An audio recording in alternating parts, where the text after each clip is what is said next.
just hit live whenever, and I'll just, hey, there it is. It's live. What's going on live? We're live. Background, trees. This is Post Feed'em, and you are watching the Board No More Network.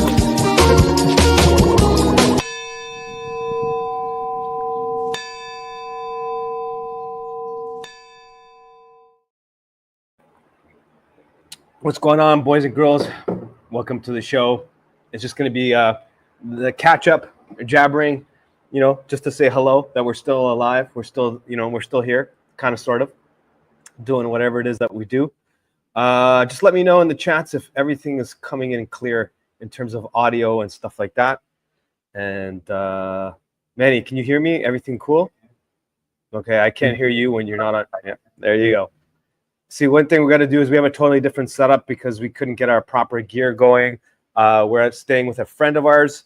I'll explain in a second. So we're going to have to do one of those Jay Dyer things where you mute, unmute. Not when he tells people to unmute, but we do the unmuting, or else you're going to hear a lot of echoing, right? So let's give him an example of the echoing. Turn on your echo thing, man. Hello. Hello. See that? Echo. Yeah. To avoid that, mute. I'm now muted. You can't hear me. Now you can hear me because I was muted. Now I'm unmuted. Let's do an introduction. Let's say hello. Welcome to whatever this is going to be. Just a quick catch up. We're going to let you guys, we're going to fill you guys in on some info maybe. Just, our little adventure, which is not over yet. We're still not home. Let's say hi to everyone in the chat first. Our dear friend Brody is here. Antonio Slash is here. Daniel, welcome. Daniel, Christina, Orthodox family, like, hello. Moldy Apples, wow. Let's see, who else we got here? Daniel, we said hello already, but yet again, I'll say hello. Pike, our dear brother Pike up in Alaska, freezing his butt off. We were freezing our butts off. Now we're not freezing our butts off. Germanus, what's up, dude? And of course, Moldy Apples begins the show with a wow. The real John Connor has entered the building, the digital building. KF, hello, KF. Coffee. Young old Brody. Brody's representing with 2 accounts here. I'm liking that. Get the viewership up. Not that there's anyone going to be watching this today, I don't think. I don't know. I don't even know where to begin. Manny, what's going on, dude? What's up with you, dude? Well, I'm learning how to hit unmute right now. I think I just messed it up. There you go. Oh, yeah, nothing much. Just tired from the trip, kind of recovering in the nice sun. That's about it. Definitely. I can understand that, relate to that. We're going to have to do this mute, unmute, guys. Sorry, it's going to be a bumpy ride today, but again, all we're doing is doing a catch-up. What an experience it has been. I'm exhausted. Manny's exhausted. It's been an emotional roller coaster. And the whole experience in Canada. We'll get into a little bit of that. Right now, we're in Puerto Vallarta, in PV, as they call it here. The locals call it the PV.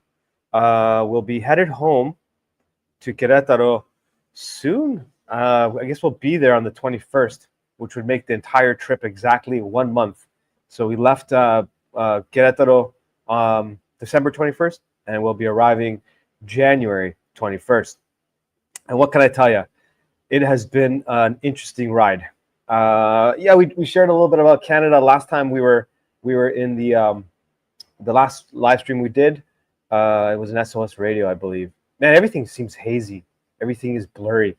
I don't even know where to begin. Like, clearly, I'm foggy-headed. We're here in Puerto Vallarta with our buddy, a buddy of ours that we're staying with. So we had a couple extra drinks yesterday. So it could be that. Could be lack of sleep. Or we didn't get sloppy or anything like that, just to be clear. Lack of sleep and poor sleep the last, I wouldn't even say the whole month. It's been like that. I don't know where to begin. Manny, where do you want to begin? There we go. The sun's been nice. Going from like Canada's darkness to this kind of sunlight, it was like an instant mood lifter. Super true. Oh, see, I don't even know how to do this. There you go. The mute unmute. Am I unmuted now? Yeah. All right. Yeah. Okay. So yeah, I would definitely agree with that, man. Wow. Yeah. Like that does make a huge, massive difference. What's up, Slow Boy Whiteboard? Just joining us. Welcome. Thanks for popping in, saying hello. We're just gonna do a quick catch up. We're still on the road. Mella's still here, so I'll just give a quick recap for Mella and Slow Boy Whiteboard, which is what we do here on the whole SOS thing. It's, we talk to the chat as if they're here with us. You know what I mean? I think that's one of the things that's pretty awesome about our show. Can't hear you. Oh, I'm muted? You sure? Hello. You can't hear me. Can you guys hear me? No? Doesn't look like it, no. What? Yo, chat, can you hear me? Huh? You're back. What the frick happened? Shang-a-lang-a-dangs! Okay, I don't know where you guys. Please turn your mute. Here, I got you, man. I'm gonna start doing it on my end. We got the Jay Dyer mute unmute thing, but not only is it because someone's next to me, mute unmute, kind of like when he has his guests on, unmute dude, but also Jay Dyer, when he streams, he does the mute unmute. Like he talks, he's done talking, he hits mute. We have to do that now because we don't have our proper setup. We're just literally these shang-a-lang-a ding-dong headphones, these wang-a-dangs, these clips. See this? I go like this, unclip it. Hello, right? Like one of those. All right, I'm starting to get my my flow state back to the sun. Yeah, man, it's all been a mind trip. The whole thing has been a mind trip. Rewind. I was gonna catch up Slow Boy and Mella, who has joined us. Basically, we're just gonna do a quick little rundown of what's going on, what has happened in the last month, and we'll soon be home in Querétaro on the 21st, and I guarantee you guys some awesome streams moving forward from there. Took a massive break the whole month. I wasn't expecting to do a break, like take a whole break from podcasting and editing and all of that stuff. But we did. I did. Definitely did. We didn't on the crypto front, but we definitely did on the podcast front, and I think I needed it. I needed to reset, catch up with friends and family. That was an extraordinary experience. A lot of positives that I didn't expect from this trip. And my experiences in Canada. The last couple of times I was on here, I kind of slammed the Canadian thing a bit, which I still hold to. But there was some positives I also want to go over because I really wanted to get a good overall view of what the state of Canada is and what's going on there. And I wanted to be fair and honest. So there was some stuff that I was surprised I actually liked. I think I liked the experience a little bit more than Manny. Manny, is that safe to say? Yeah, I would say so. I definitely didn't have as good of a time. It wasn't bad, but I don't know, my mood was kind of just lower than usually there. I guess it was just kind of seeing the difference, realizing things weren't what I thought they were, that sort of thing. Yeah, totally. I can relate to that. I think I was surprised because I was expecting to dislike things a lot more than I did in Canada. A lot of the things that we talked about the last couple streams are true, but there's some stuff definitely going to go over. But before we do that, let's see. One of the biggest mind trips. What's up, Germanus has joined us yet again. What's up, cousin? Hope you are well. One of the biggest mind trips was what Manny started off with, the sun. What a huge... I mean, I guess it's cliche and everyone kind of knows the sun helps with your mood and this and that. And, we all experience it from the different seasons that we go through. But it's totally different to go from one extreme to the other. You really notice it off the bat. Like we left from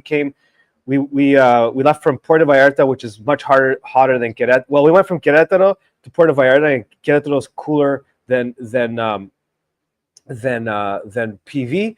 Then from PV, we went to like ice freezing cold in Canada. It just so happens the day that we arrived to Toronto was one of the coldest days of the year, snow, the whole thing. So that was weird. And then, not seeing the proper sunlight for almost 4 weeks, definitely did a mind trip. And then landing in PV, and Mano needs more mic, Daniel says. Let's get that going. I wish I could hear, but why can't I hear myself? Because usually that's very helpful for me. Is it full on? Is it better now, Daniel? Shangalang? Well, yeah, you guys can hear me better? No. What's that? I think you meant like the actual physical ones, because you got 3 of them. Oh, I did more. See, I didn't get your joke, but now I did, and ha ha ha. Ha ha ha. I need sleep. I can see it on my face. Oh, man. Anyways, snow, ice, crazy. That was crazy. Seeing friends and family, that was obviously the best of the whole trip. Like, honestly, of course, it was phenomenal and great to see my parents. It was amazing seeing my daughter, the wife lady, our dog, Odie, and some really good friends of ours, Harry. We got to meet Mr. Cosmas. You know what I mean? Like, that's another thing I really like about the last year, kind of thinking about the whole year. We got to meet a lot of you guys, well, not a lot, but quite a few of you guys in person. Germanus, Dave Sims, so on and so forth. When we got to Father Turbo, Father Paul. Then when we got to Toronto, we got to meet Peter Cosmas, who's one of our friends that's in the chat from time to time. He's in a bunch of our groups and stuff. And that was awesome. That was really great. I think within a day of being there, I went to church. That was awesome. I think we had told you guys about that already. On the 24th, December 24th, I got to watch 6 newly illumined baptized. That was pretty awesome. And I don't know, I was moved by the experience. It was pretty cool because it was a church that I remember going to way back, and hadn't been to that church in probably about 6 or 7 years. And it was really cool to go see how they rebuilt this church, because this church was kind of like a warehouse, and then they really went all out on this church, and they really built this amazing structure in Mississauga, if anyone's familiar with Ontario, Toronto, GTA. And it was great to see this beautiful church. And it was even greater to sit there with our friend, Mr. Cosmas from the show. And I mean, like, I literally met him that day, like face to face. And first meeting, what's up, man? On our way to church. That's how I met Peter. It was great, Mr. Cosmas. And we went to this church, Saint Elias in Mississauga. Prophetis Elias, the prophet Elijah in Greek, Prophetis Elias. It's a Greek Orthodox church there. And the priest there, oh man, young guy. I think he's a little bit younger than me. My buddy Peter knew him. They grew up in the same neighborhood. So that's cool to hear that story. And really good priest, really great priest. He's young, but he's got an old school spirit about him. Definitely dedicated, amazing member of the clergy. It was really great sermon. At the end, he was great. He was great. So then sitting there watching, as I was saying earlier, 6 newly illumined, baptized, all different ages, all different ethnicities. And reason I brought up the church, and that I had been there many times before in the past, going to Greek Orthodox churches, it was rare that you would see a non-Greek person in there. I mean, you'd see Serbians, you'd see Russians, you'd see Romanians and stuff like that. But like a non-Orthodox, non-Greek person was very rare, like very, very rare. This time around, December 24th, that same day that I witnessed this 6 amazing newly illumined people baptized, I looked around in that church, and it was full of non-Greeks, and I was like, I felt choked up a little bit. I was like, this is awesome. Like, I'm looking around, lots of Asians, more than a few black families, a couple of Indian families. It was pretty cool. I was like, what? This is crazy. Because, you know, like I hear a lot of these stories from American churches, from a lot of you guys and a lot of your experiences and a lot of the converts there. We saw it when we were in Denton at St. Maximus the Confessor, our parish. So great to say that that's our parish. You know, I witnessed a lot of that there, but not at a church that I had been to a million times when I was younger. And I was like, okay, this is happening here too in Canada. It was really great. And at the end, I forget his name. I think it's Father Thomas. So Father Thomas mentioned that in Canada, I think well, in the U.S. it's a lot higher. The converts rates to Orthodoxy is higher in the U.S. And I assumed in Canada it was pretty low, but he said it was 13% throughout all of Canada, and I was like, that's pretty cool. And the trend that's going on in the U.S. is also happening in Canada, and I really was awesome to see that and to hear that that's the case, because they really need it there. And 13% is pretty huge for Canada. It's not blowing up as much as it is in the U.S., but glory to God, it's the only denomination, the only Christian denomination in Canada that's growing. So the trend that's going on in the U.S. is very similar to how it is in Canada. Protestants are leaving Protestantism. Roman Catholics are leaving Roman Catholicism, and the Orthodox Church is growing. So honestly, I was moved. Like I was moved. It was pretty cool. You know what was also cool? So at St. Maximus the Confessor and many of the parishes you guys all go to, there's no seats, right? Everyone, the whole liturgy is done standing up, old school. And in a lot of the Greek Orthodox churches, there are pews. And I think I've never been to one in Canada, at least, where there aren't pews. And I love the fact, for the first time in my life since in Canada, I stood in a Greek Orthodox church, and there was a bunch of us that did not sit. And I was like, all right, prostrations in the church. I have never seen that in a Greek Orthodox church in Canada. Never seen that. We did that at our parish at St. Maximus the Confessor. By the way, I love that I can say that that's our parish. But I had never in my life in Canada had seen prostrations in a Greek Orthodox church, and it was amazing to see. I really love that. And I noticed a couple people, I'm pretty sure, I'm just assuming, but I'm pretty sure they kind of noticed me from the show, just because they kind of were like staring at us odd. And Peter's like, dude, I think they noticed, they recognize you from the show. Orthodox Dogface, what's up, brother? Welcome to the show.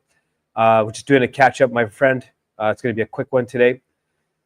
So yeah, I think a couple people noticed me from the show, and a lot of what I did for this month, just going to put like a little tangent note here. I'm going to come right back to that.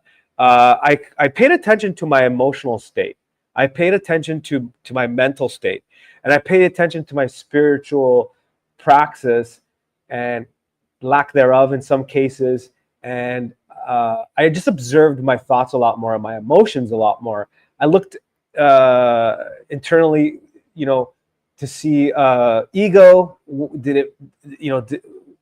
Was there any of that happening? Was that escalating? And a few other emotions. We'll talk a little bit more about that. I have a feeling as we give you this recap. But the reason why I bring that up is when I looked around and I thought, I think they noticed you from the podcast, as Mr.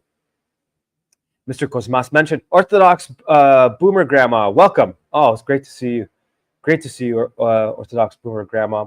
What was I saying? Yeah. So at that moment, I checked in and I'm like, yo, did I just get an ego boost, whatever, blah, blah. And I really didn't. I actually was like, I kind of just didn't want any of that. So I was kind of happy to see that. That's like a little side note there. Then a friend of Peter's, he introduced me to this guy, and he had known about the show. He's asking me some questions and this and that. Checked in again with my emotional state. And no, man, I wasn't feeling egoistic. It wasn't, my vainglory wasn't kicking in. I wasn't just like, boom, they know who I am. It wasn't any of that. Back to the story. So it was amazing to start off my trip there by going to church. took Holy Communion on the 24th. Saw the baptized. Spoke to a few of them. It was really great to see and hear a little bit about their story and how they came to Orthodoxy. So that was cool. Christmas was cool. The situations at home, as you guys know, a lot of my story and Manny's story from previous streams. Things were kind of rocky when the wife lady and daughter left Mexico. But you know what? Glory to God. I did a lot of praying. I know a lot of you guys prayed for us, and very grateful for that. Like your prayers definitely did come in handy. Things were smooth. Just on a personal side note, I mean, there was one moment where things could have gotten a little rough in terms of a conversation. And, I went straight to the Jesus prayer. I had spoken with Father Turbo a little bit before I'd gone on the trip, and I stuck with some of his advice. A dear brother of mine that's in the chats right now. I'm not sure if he wants me to mention who he is, but he's really taken to helping out a few of us spiritually. Punchy, what's up? Welcome to the show. It's good to see you. Riga, good to see you as well. I was checking in with a couple of my buddies there in Texas, and got some good advice from a lot of them. And right when things were bubbling up, and I could see that it was going to get fiery with the wife lady, I just went to the Jesus prayer. I just tried to just stay calm and let it roll. And I was also reminded of something that I'd learned back in the day through Stoicism and looking into a lot of Orthodox psychotherapy type stuff. I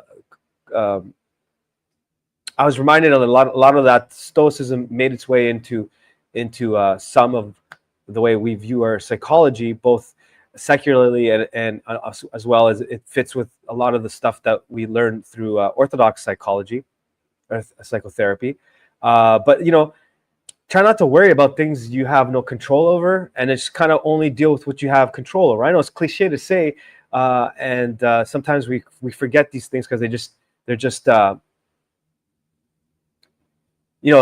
cliche, right? But then when you put them in practice, you see the power of it. So it's just, as things are bubbling up, I just took a second and, I just went to the Jesus prayer, went quiet, just like Orthodox Boomer Grandma says right there. Stop talking. I just stopped talking. I let her, do her thing. And para ella Theotokos sosonimas. That's pretty much what I said. And the Holy Mother, she intervened. And within a few minutes, not only did it not get bad and it did not escalate, things got better, So that was the only really big hiccup there. And that's it for the whole time that we were there. We stayed in my home, our home. And, it was great, cooking dinner for the family.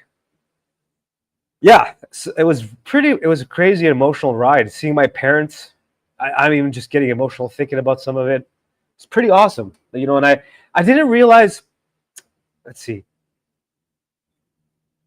Sorry, just gotta take a minute. I don't want to make it one of those streams where I get emotional. See, the coffee helped calm me down.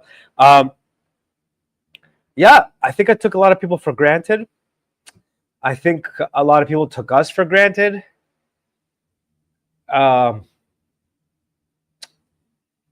Yeah. Friends, my buddy Harry, I've known him since grade 4, was best man at my wedding, godfather to my daughter. Seeing my kid, I got to take a second on that one.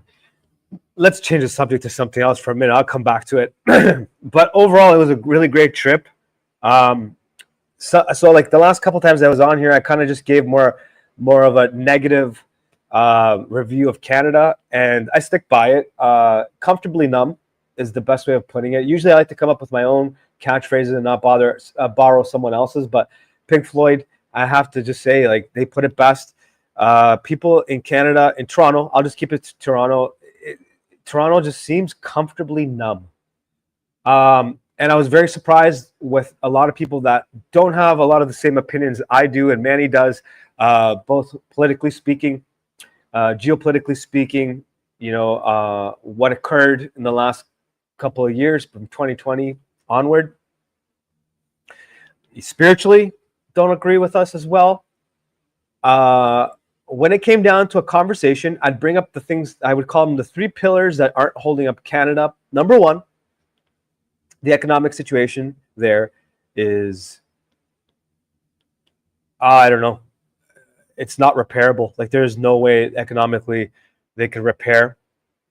I don't want to get too far down that rabbit hole just now, and maybe I will in a bit. If you guys are interested, I could break that down a little bit, especially with a lot of the news that's been coming out since the election and crypto and markets.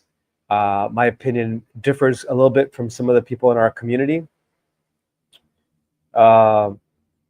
Second, I would say, second pillar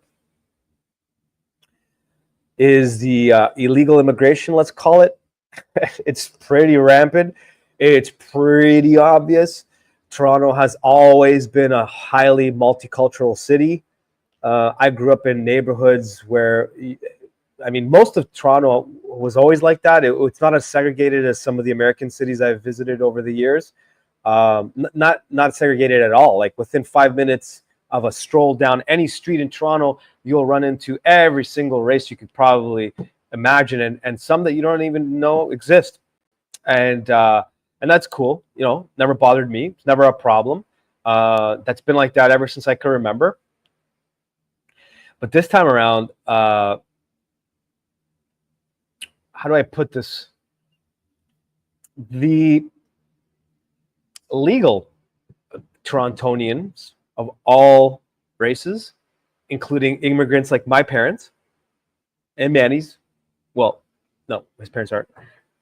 Grandparents, and many of our friends and family, all of them are immigrants. Like, I grew up with everyone I knew, for the most part, was, and I knew very few that were multi-generational Canadians. Very few. Like, I'd struggle to think of 5. Everyone I knew was, parents were immigrants. So all of those people, all different parts of the world, all feel the same way, that a lot of this illegal immigration is problematic for obvious reasons. So back to the second pillar, I keep reminding these Torontonians that want to kind of ignore the subject a bit, part of the comfortably numb. They're aware of a lot of these issues. They just don't want to discuss them.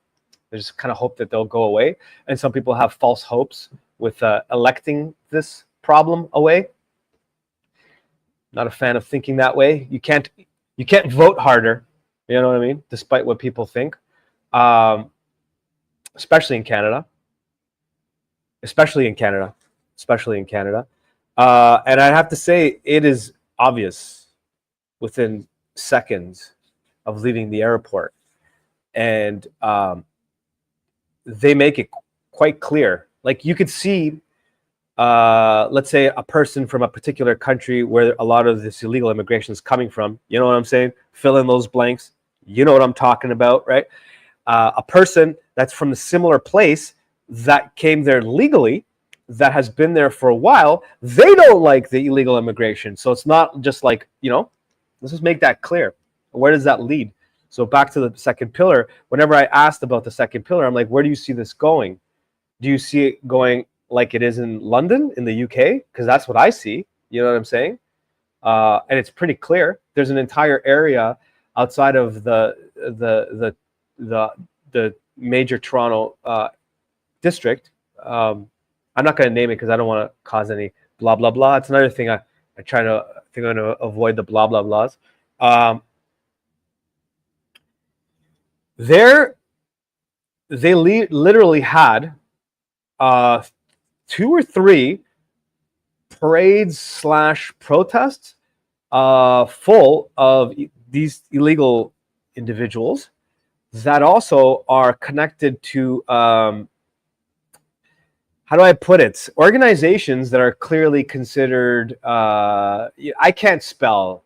So Manny, can you spell the word? Here, let me mute it, and then I'll get him to spell it.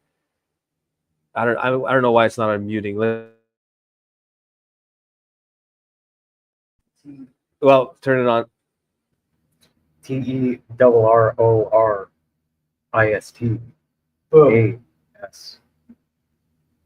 See, I can't spell something like that. You know what I'm saying? But anyways, I mean, I can if I was for. But there was definitely a group, two of them specifically connected to that, and it openly, like there was no like hiding it. You know what I mean? I'm thinking, guys, where do you think this goes? You think it's just gonna normalize? Things are just gonna get it's not gonna happen. So then the third thing was the Skittles community, and in particular the chop ones.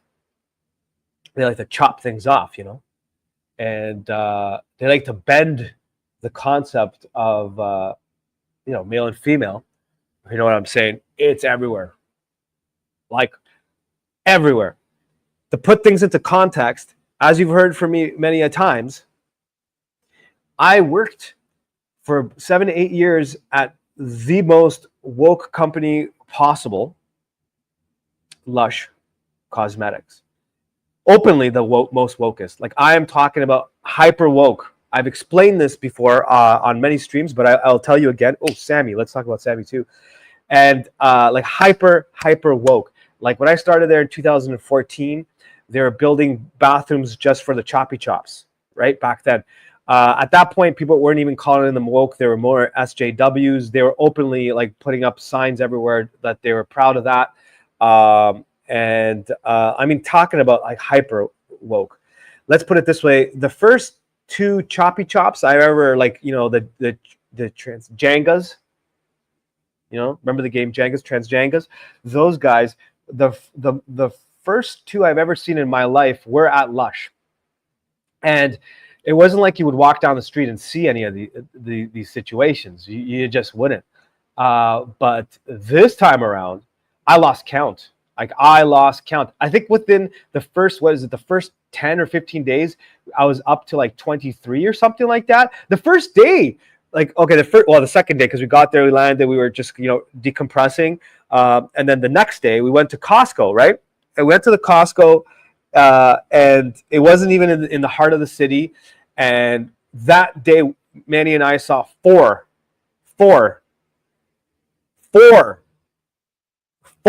That was already more than I've ever seen in my life in Canada. 4. We saw 4. And that was crazy. So those are like the 3 pillars that I keep asking Torontonians. They're not holding up Toronto. Where do you think this goes? And you know what? They all agreed that something's funky. And I'm like, where do you see the next 5 years? Can a Canadian in Toronto work there and save to kind of like build a better future, to do something with their lives? Like, they're asking us, well, why are you doing the whole Texas thing from Mexico? Why don't you do it from here? Well, never mind the fact that there's a lot of issues. Well, what's that? The arrows times 4. Yes, Daniel. 4. Melon knows. 4. Here, let me show you something. Manny, I'm going to send you a picture. If you could just throw this up. Just because this is in real time, Shangadangs, right? You know what I mean? Like, if we got Shangadangs, we got to do this, right? You just got to do it. What am I talking about? I don't even know. As you guys already know, when I'm trying to look for something at multitask, I literally just jabber.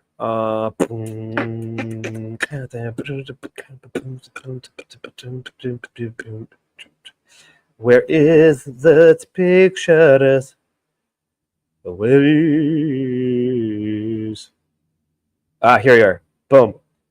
Let's if we can just, is there a way you can crop the top part of it, or does it matter? Like, I don't really care. It's not, it'll just show.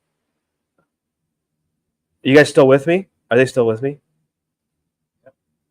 I don't know if they heard you. Yes. Yes. I'll also tell you guys about Sammy. We got to, I told you we got to see our dear brother, Mr. Cosmas. Then, here, save. I'll send this to you. And we also got to see Sammy Boots. Went to Sammy's house. So after I'm done jabbering with this, Manny, please remind me, if you do not mind, to talk about our awesome dinner with our dear brother, Sammy Boots. Is that cool? Here, Yes. I can't seem to crop. Oh, there you go. It's in our Jangy Jangs group. You know what I mean? Check it out. I also gained some weight. Clearly, you could see it on my face, and I'm nowhere near as fit as I used to be. I'm not trying to be all like vainglory here, but I do like the way I feel when I'm like that. I don't usually show it off. So I have workout pictures from back in the day, and I just there as I'm looking for this, I'm seeing them like, oh man, I want to get back to that level of fitness. All right, let's get back to it. Sammy Boots. I'll tell you guys about Sammy. Don't worry, Riga. I'm going to tell you about Sammy Boots. He's always in our chats. He's one of our community members. He's in our Telegram group. What was I at? Oh yeah, those pictures. Yeah, when you get a second, throw those up. So part of the whole Canada thing is this. So I was on Instagram, also known as Instagram, just going to an account to just get some information, an account I've been to a bajillion times when I was in Canada back in the day, bajillions of times when I was in the 4 days I was in Texas, and a bajillion of times 1, times 75, a bajillion times 75 in Mexico, and never had a problem. I'm in Toronto, and this is what I see. This is what I see. People in Canada cannot see this content. So Manny, throw up the other picture I just sent you. And then I clicked to see what the explanation was, and it starts telling me this garbage about an online news act. So some Canadians are not even aware of this. Aren't even aware of this. So like a lot of the news they get there is completely filtered. It is now like fully functionally a communist state in that regard. Like they are literally, censoring everything you can see on something as basic as Instagram, man. You know what I'm saying? And I mentioned this to a couple of Torontonians. They're like, what are you talking about? Blah, blah, blah, blah, blah, blah. I showed them. And then what are you going to say to that? So back to the 3 pillars. I don't really see how there is going to be a future here down the road for Torontonians. And they are completely and utterly comfortably numb. Now, my heart really goes out to a lot of my friends and family and people in Toronto, because there's a lot of really good people there. Like there really, truly is. Like there really, truly, truly is. And forgive me for the rant here and like the tangent, but within a couple of days, I started to feel the beginnings of feeling comfortably numb. And I started to go, I can relate to how they got to this point and why it was a necessity for us to leave. Do you know what I mean? It was a necessity for us to leave. And is it easy? No, it's not easy. It's really, really hard being there. Like, I mean, I'm not trying to say, oh, look at us, feel sorry for us. No, this is by choice. By choice, we are in Mexico. By choice, we're trying to do this thing with Texas. By choice, we're trying to build this community that we're doing online. And we know what it means. Like we know it's not going to be an easy ride, and that's cool. And we're doing it. We're doing whatever it is. I mean, we're not great at it, but we're doing it. And we could be there extremely comfortable with our loved ones, sitting on the couch on a freezing cold winter night, watching Netflix, petting my dog, throwing around a bone so he can go run and grab it and bring it back to me, seeing my daughter, all this stuff. We could be doing that there, but how can that happen if we can't continue doing what we do? Because as you just saw, they blocked us. Riga says, UK heading the same way. Anyone want to sponsor an old bag and help me escape? Yes, I do, Riga. Yes, I do. I do. And that is what really came into focus for me personally. That's why we have to pull this thing off. Is for people like Riga, is for people like my daughter, like anyone that wants to take the plunge. Antonio Slash, Sammy Boots, Mr. Cosmas, anyone, our friends and family in places that are like that. It's coming, guys. Like I'm telling you, what I'd seen. Sorry, I'm jumping all over the place, but maybe that's what we do, and you're already used to that. going back to Lush, I remember in 2014 coming home and telling the wife lady and other people what it was like there with the whole Skittles situation and how they go about things and the DEI stuff and all that stuff before it was even called DEI. Like we were doing that already at Lush. You know what I mean? I know a lot of people that did not get hired because of what was in between their legs, the color of this, you know, and all that kind of stuff. And this was in 2014, you know. And I would tell her this stuff, and I would tell her about the bathroom that they had just built just for the people that cut things off. And I would tell her about the interview process and where they bring up stuff like, you know, you're a colonizer, mano, you know, things like that. And we were talking about 2014, right? And I would tell her and other people, yo, this stuff's coming for you, man. And she'd be like, what are you talking about? I work in a law office. They're not going to do stuff like that. And they do. And I would tell her cousins who are high up in the financial industry in some major banks. And we're not talking about branches. We're talking about major offices for the major banks, making big dough, working for some serious people. I would tell them, and they'd be like, what are you talking about? That's not going to happen. And we went there. They were all telling us how they start their mornings. What do they call it? Giving land rights or whatever, acknowledgements to land rights or something. No one can hear you. It was land acknowledgements. All of that stuff at these major banks. You know, they're doing pagan ceremonies at a bank meeting, like full-on pagan ceremonies where a lot of Christians, different denominations, felt extremely uncomfortable, and we're like, I'm not doing this. Like, I'm just not going to do this. You know, and I was telling them this in 2014, like, this is coming for you. So now they see that it's there. It's there. It's there. It's there. It's there. And what I'm saying is that's a hyper-liberal city, and you're seeing it in some of your states, in hyper-blue states.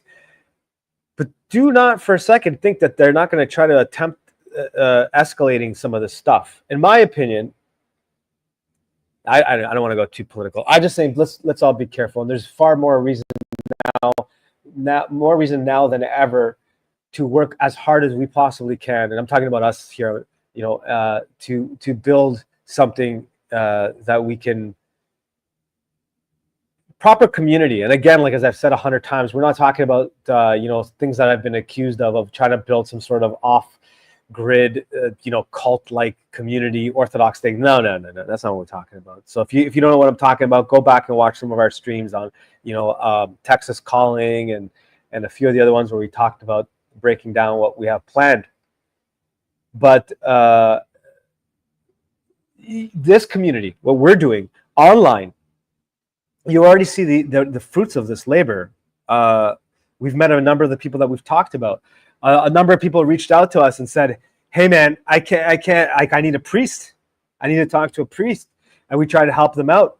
And we find them priests to talk to. There's a few people in the chats that can attest to that, you know. And a lot of other people in our community are like, yo, man, I know a priest in this place and that place. Riga says me. Yeah, Riga's one. Riga is one. And we set Riga up. We set Riga up with, I think, a perfect priest. One of Father Turbo's spiritual sons, who's a priest in the UK. And our boy Nadim helped us out. Mark and Maida have connected with Orthodox Boomer Grandma.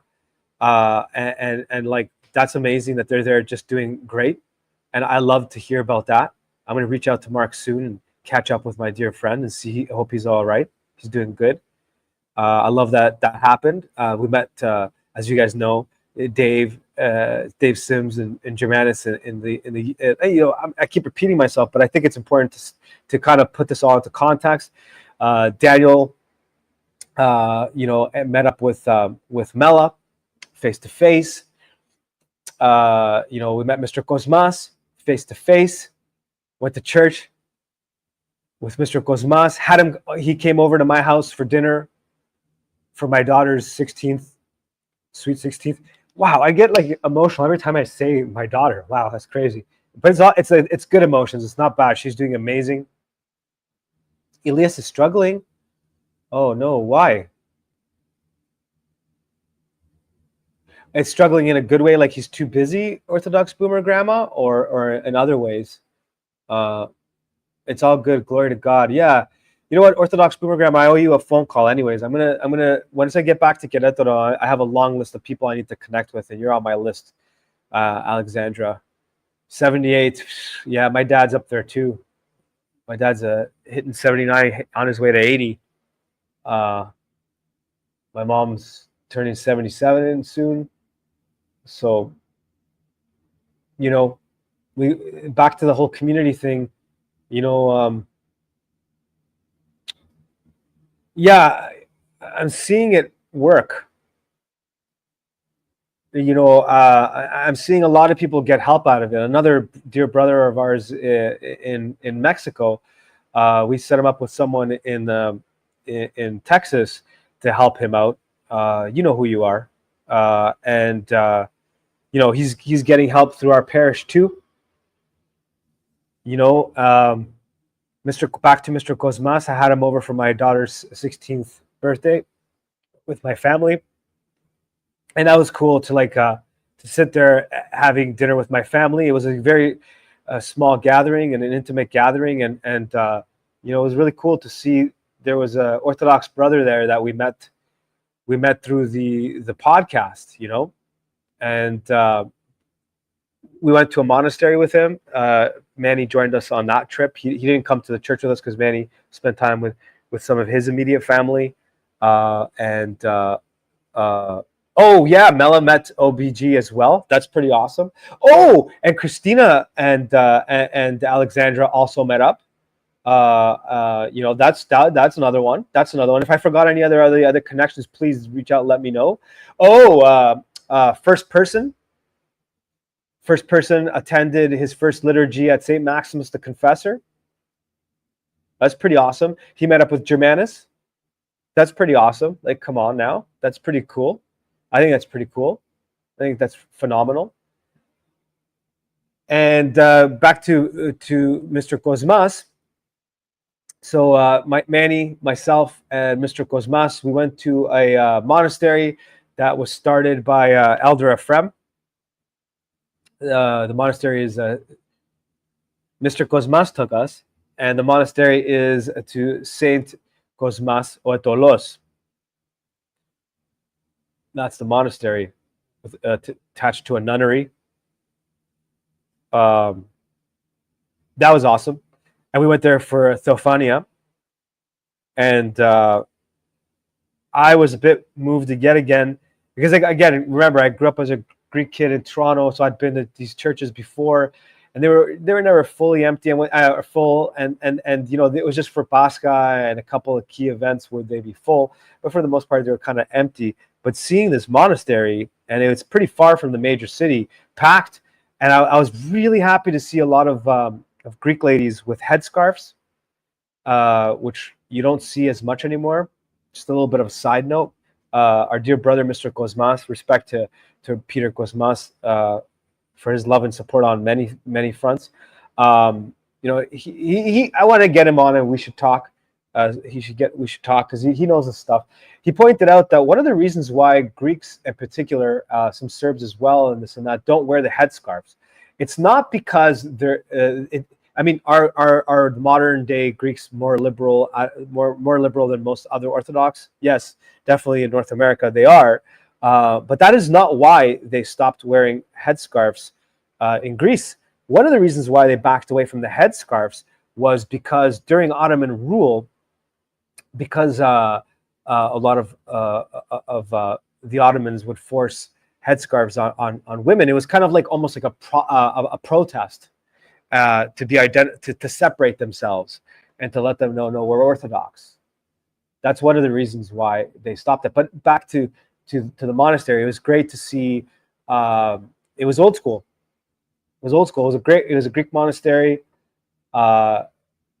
And again, I was moved to see that it was like it was in Cyprus. Men on one side, women on the other, headscarves. Everybody was standing. Only a few chairs for people that really needed them. It was beautiful. It was packed. It was so packed that there was people in another room attached to the church.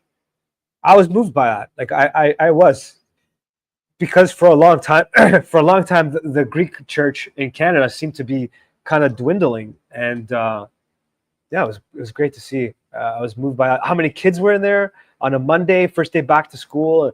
They were in the school, they were in church.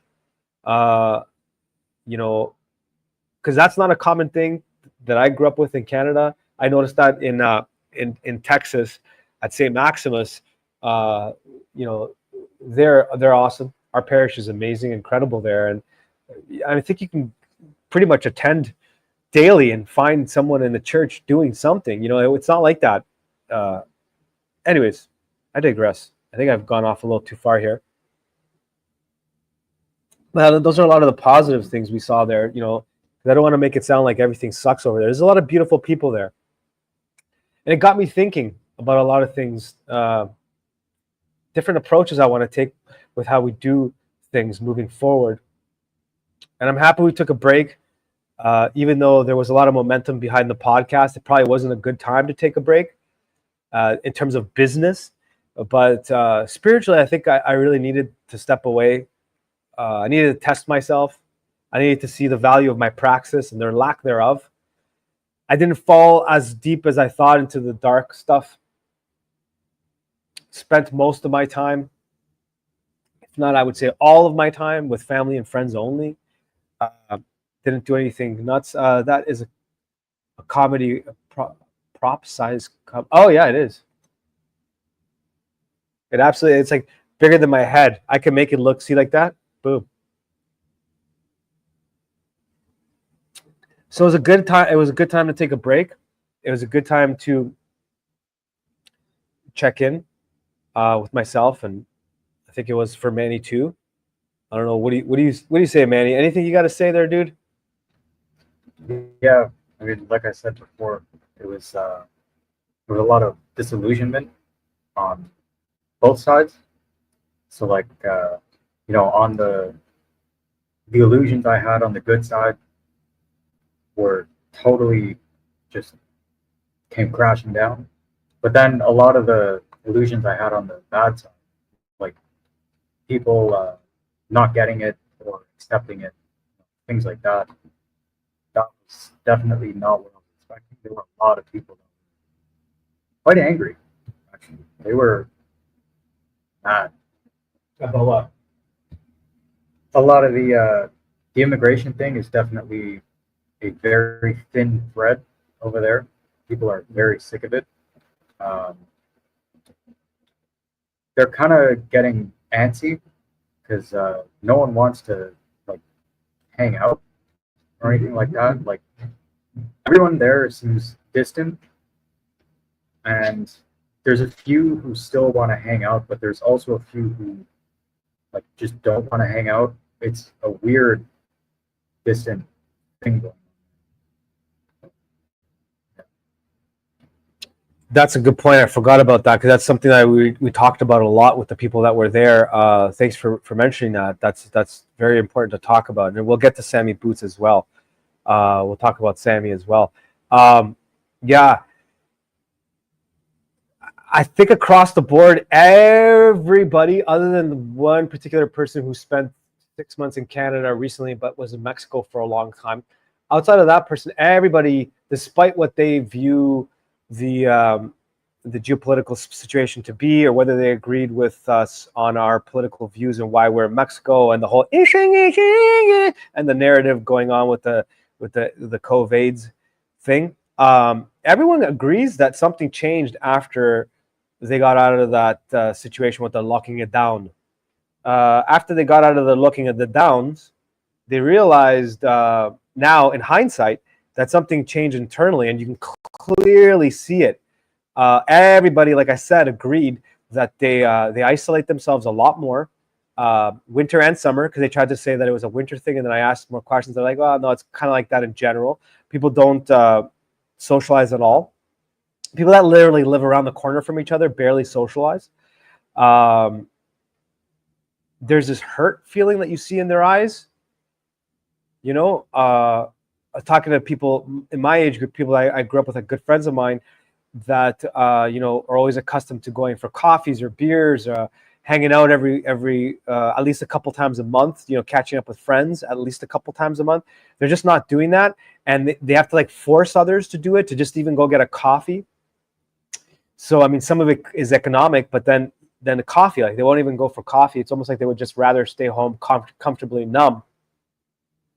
And when they do go out to a gathering, they're only there for a couple hours and then they're gone. Like I noticed that really quickly. I was like, dude, you just got here. Like, what's going on? And then, you know, it just, people just seem broken like that. And they're tired to the point where they don't want to discuss any of these issues. You know, like they know they're there. They're almost kind of like, well, you know, let's just talk about something pleasant. And I'm like, it's not like I was going there talking about all the bad stuff. In fact, they were asking me, like, glory to God, I was getting a lot of questions from people that were asking me about orthodoxy. And I was like, what? Oh, okay. Like people that I didn't expect to ask me questions. I'll come back to that in a second, because I do want to focus on a lot of those types of lessons. And but you know what? Comfortably numb is a good way of putting it. But then on top of that, there's like a deadness behind the eyes, you know, and it's hard to watch. It's hard to see. Like really, like I struggled with it, and I was sitting with a group of guys, and this, by the way, applies to all age groups except for some teenagers. Really, glory to God, my daughter's in a really good place and space internally and stuff like that. She's really doing well there. I am truly blessed. I don't know like what we did right, or if it's just her, or if it's just our prayers, or, I don't know what it is, but she's well grounded, and she's a smart kid, and she sees through some garbage, and you know, she's tough. She's tough, you know, she's tough in a good way. Antonio Slash, we're all so tired here, man. Physically, mentally, and spiritually. Yeah, Antonio, I feel it. I feel it for you guys, man.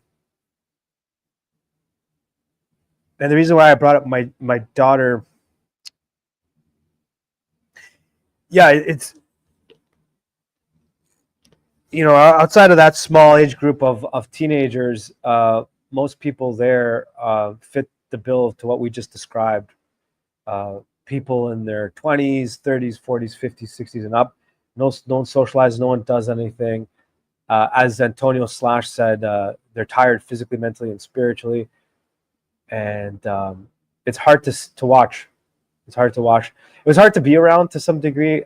It really helps. You know, I mean, not in a good way helps, but it was pushing me towards comfortably numb too. You know. So. Like we went to, let's go to Sammy Boots. What are you pointing at? Sorry. Chat? What did I miss? Oh, hold on a second. Man, he's telling me to do something. This one? Oh, this one. Oh, yeah. Yeah. I'm going to say, yeah, Germanus, definitely jump on, bro. Let's do this, sir. Absolutely. By the way, take a little bit of a pause before we throw Germanus up there so you can throw him in the backstage there. That's something I'm definitely going to do 100%. We were already starting it earlier when we were doing Convo with the Mano, and I was bringing on a lot of people from our community. We had Riga come on. We had Christina from Orthodox Family Life come on. We had our dear sister Denise come on.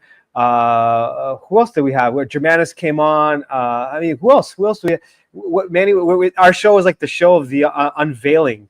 Where people that what's the term called when they face reveal?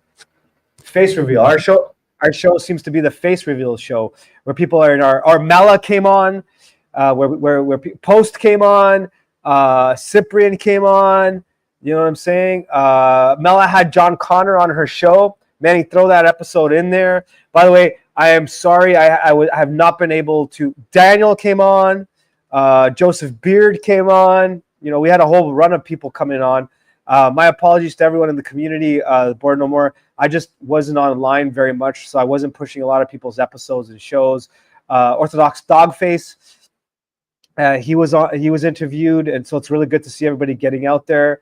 We need to get Orthodox Boomer Grandma on here. So anyways, the point I'm getting at is we're part of the combo with the Mano will be meeting the community, and I love having you guys on. I love the conversations I've had with anyone that's been on so far. My apologies if I forgot any of your of those moments where any of you guys were jumped on. Got to get Dave Sims on. A lot of you guys got to come on. So please reach out if we've talked about having you on, and just remind me. Also, I have a running list. Anyways, what was I going to say? Where's Germanus? Is he still here? 15 minutes. Okay. We'll keep rambling and rolling. Where were we? Let's talk about Sammy Boots. So our dear brother, Sammy Boots, who has been part of this community for about a year now or so. Love Sammy. We work together at Lush. We always got along. He's just a great guy, like a great dude, a legit dude.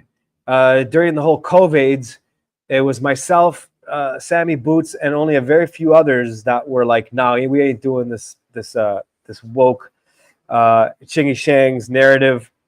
You know, the whole COVIDs. They were loving the masks and all that stuff.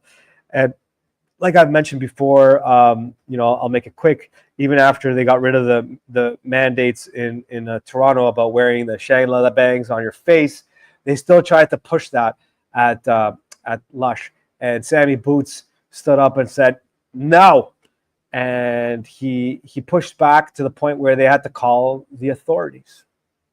And he told us that story in person when we went to his house, because Sammy was gracious enough to invite us over to his home and made dinner for us, a wonderful dinner. Yet another connection through the podcast. Yes, I know Sammy beforehand, but we really bonded during the whole COVIDs thing. I mean, we were already super buds before that. He would come to our show. He'd watch my band. Sammy's a legend in Toronto for many reasons. I have a lot of awesome Sammy stories, and he has a lot of Mano stories. We'd always joke that both of us kind of had this like bizarre reputation in Toronto in our little scene and place like that, and always buds. And then the whole COVIDs things happened, and we stuck right. Like he'd back me up. I would go right to dude. I got in trouble for reading. Oh man, what do they even call it now? Because the Canadian Constitution version of that, the Charter, the Canadian Charter. I got in trouble. Get this, guys. In 2021, I got in trouble at work for reading the Canadian BS equivalent of the Constitution, the Bill of Rights, the Canadian version, the Charter of Rights. I got in trouble for because they were just making some bizarre claims, and I had it printed out, and I was just showing people some stuff that was in there, and I got pulled aside, talked to by my management. Then I got taken to what I call the principal's office, because everything at Lush is like a freaking high school. It's like a communist high school. Like I said before, they don't even call human resources. They call it people and culture, because somehow it's derogatory to call it human resources. I got taken to the principal's office and got spoken to by some of these people, and I got a warning for reading that at work. That's the kind of place that place is, And our boy Sammy Boots, he had my back through the whole thing. You know what I mean? When I would stand there and be like push back, I'm like, why do I have to wear this malakia on my face when there's nobody in the room with me, man? I'm in a room by myself making cosmetics. Forget about 6 feet. There was like a gajillion feet. There was nobody around, but I had to wear this vlakia on my face. And then I got brought to the principal's office because someone claimed to have seen me with that. I have recordings. Like I went in. What's up, Denise? What's going on? It's amazing to see you, sister. Denise is here. My boy Post is here. I don't know if I said hello to Post already, but if I did, I'm saying it again. Yeah, man. Like, so you know, you guys know me well enough to know Dave Sims is in the house officially. Guys, go back and check out the rest of the first hour of this. Get a little bit of a catch up. Your names were all mentioned. Dave Sims was mentioned. Denise was mentioned. I think everybody that's in the chats was mentioned at some point. Anyways, back to the show. Yeah, like we said a lot of good Orthodox type of stuff, guys. That's what I want everyone to go back and listen to. A lot of positives about some of the Orthodox stuff in Toronto as well, you know, so it wasn't all negative in that regard. So that's why I'm just mentioning it for those people that just jumped in. Back to the story. Yeah, Sammy Boots stuck up for us. You know, he stuck up for me. As you could tell, I was pushing back way harder than even I do on the stream now. I've backed off in the last year and a half.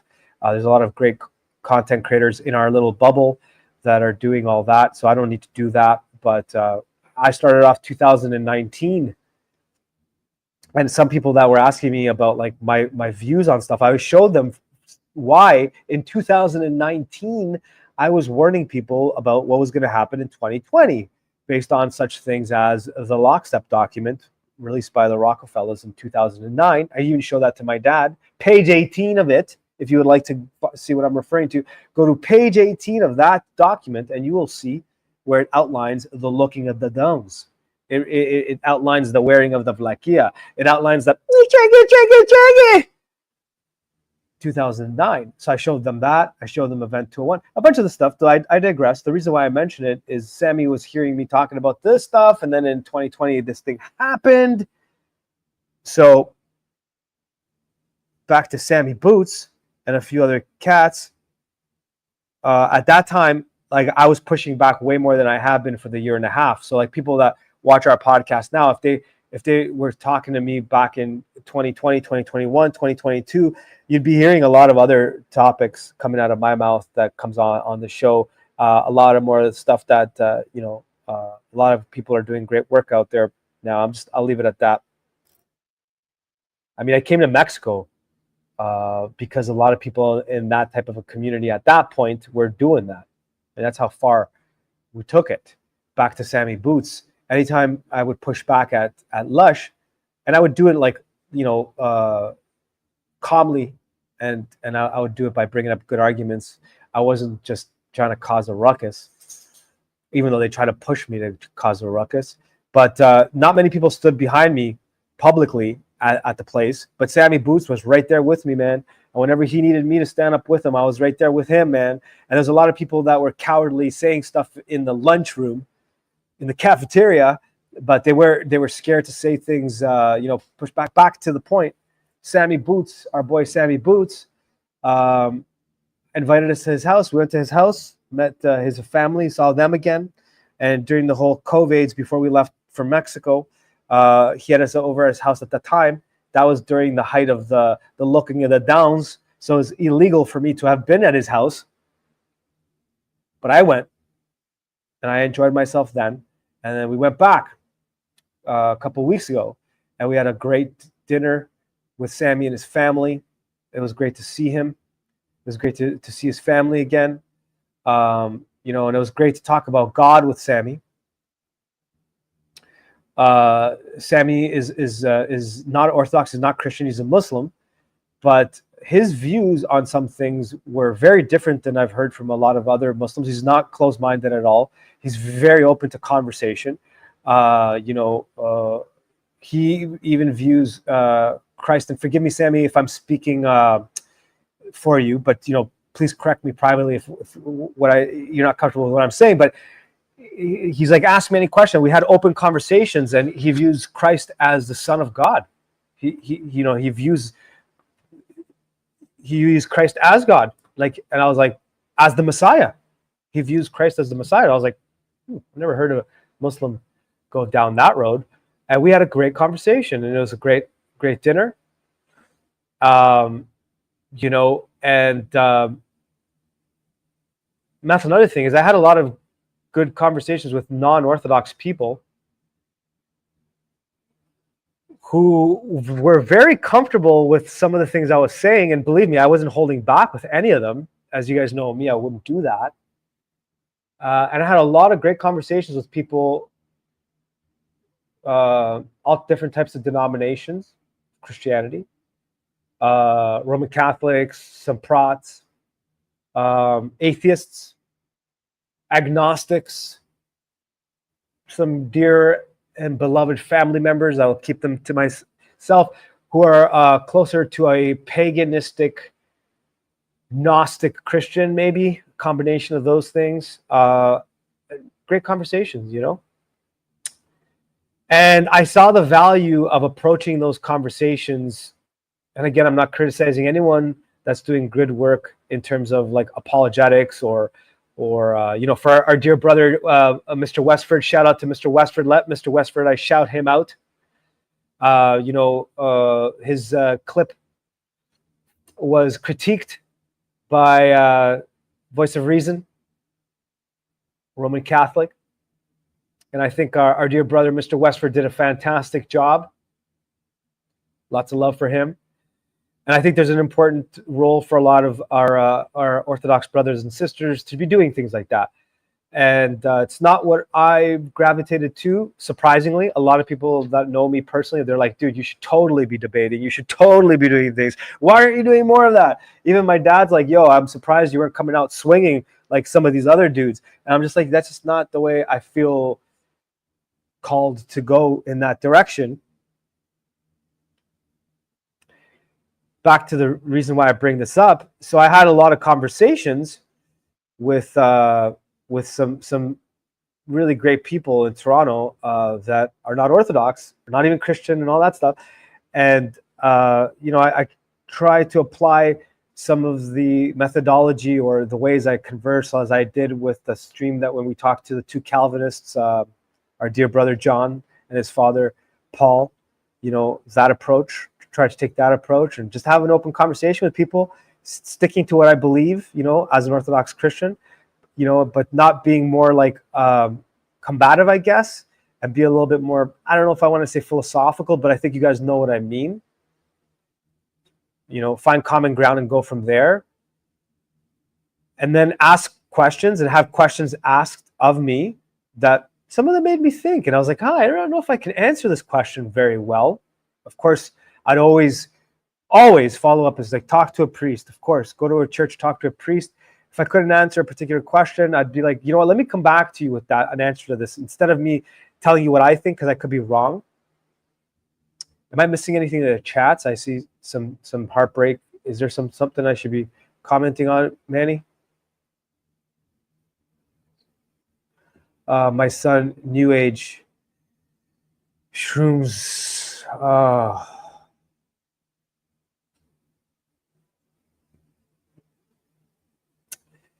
Orthodox boomer grandma, I know that world well. Obviously, you guys know that. My prayers will be for your son. My new granddaughter, mom, dad had a booth at Burning Man every year. So brainwashed. I ran into a lot of this, Alexandra, in Toronto, especially because of my background, right? Especially because of some of the episodes we dropped before we took a break. The episode we did with Anton. If you guys haven't checked that out, go check that out. And some of the other conversations I had that pertain to a lot of the New Age stuff. The good news, Orthodox boomer grandma Alexandra, is that a lot of the people in the New Age, even the ones that are doubling down, are having a harder and harder time answering certain questions that are posed before them. Definitely Mark will be able to help him, for sure. Pray for Cole. He needs to meet Mark. Yes, I agree. The episode we did with Mark, and Mark's episodes in general of coming out of the New Age, are phenomenal. Kotel, David Pachikari, amazing episodes on coming out of the New Age. We'll put prayers in for you, Alexandra, in our Telegram group. Germanus will be on at some point this year, and we're gonna have him talk about his past. It seems that we have a lot in common Germanis and myself. Anton, privately, we've been talking. He does need our prayers. He's a good guy, and he's new to Orthodoxy, and he needs our prayers. Should I join the Telegram group? Absolutely, Riga. It seems that more and more people are gathering to the Telegram group and are being a lot more active there. We even had our dear brother Moldy make his way over there, which is a big deal, because Moldy is an interesting and beloved friend and part of our group. He's even made his way there. I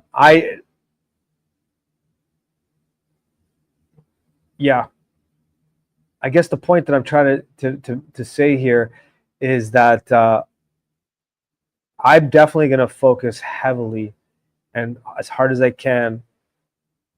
I'm just going to speak for myself. I really focus on what we started in 2024. The Board No More Network, which you guys all know about, and I'm not going to go on a ramble about that. We're going to line up a new episode of a Board No More segment. We still haven't dropped parts of the one. I mean, I'm so behind from the last one. We're going to take that a lot more seriously. We're going to take the Texas-Mexico thing full on. Full on. It's a necessity. We want to visit everybody in different parts of the U.S. and Canada. Oh, Orthodox Boomer Grandma said that come here and do a live stream. Orthodox Boomer Grandma says 100% it is our plan. We're already looking at when we're going to be getting our butts to Texas again. We're talking to our dear sister. I don't know if she wants to be mentioned, so I won't. I was chatting with her yesterday. Even Manny doesn't even know. And she might be heading to Texas around the same time. We're looking at going to Texas. And yes, a live event. Yes, Orthodox Boomer Grandma. Sorry. A live event. Yes. Like a DJ set, like a conference, a mix-up of all of that stuff. We need to do this because I am seeing people meet up like we talked about in 2024. We need to take it to the next level. I want to take it to the next level, selfishly and not so selfishly. I want to have a good time, like face-to-face with people again, like I used to when I used to go to shows, when I used to go to festivals, like Greek cultural festivals. You know what I mean? So we already have a lineup of like a show that we want to put together, like a festival in Texas, with a lot of the names that we've mentioned from Dirtport Robbins, Neil from Dirtport Robbins, he's in. Father Turbo seems to be in. Justin Marler seems to be in. Buck Johnson seems to be in.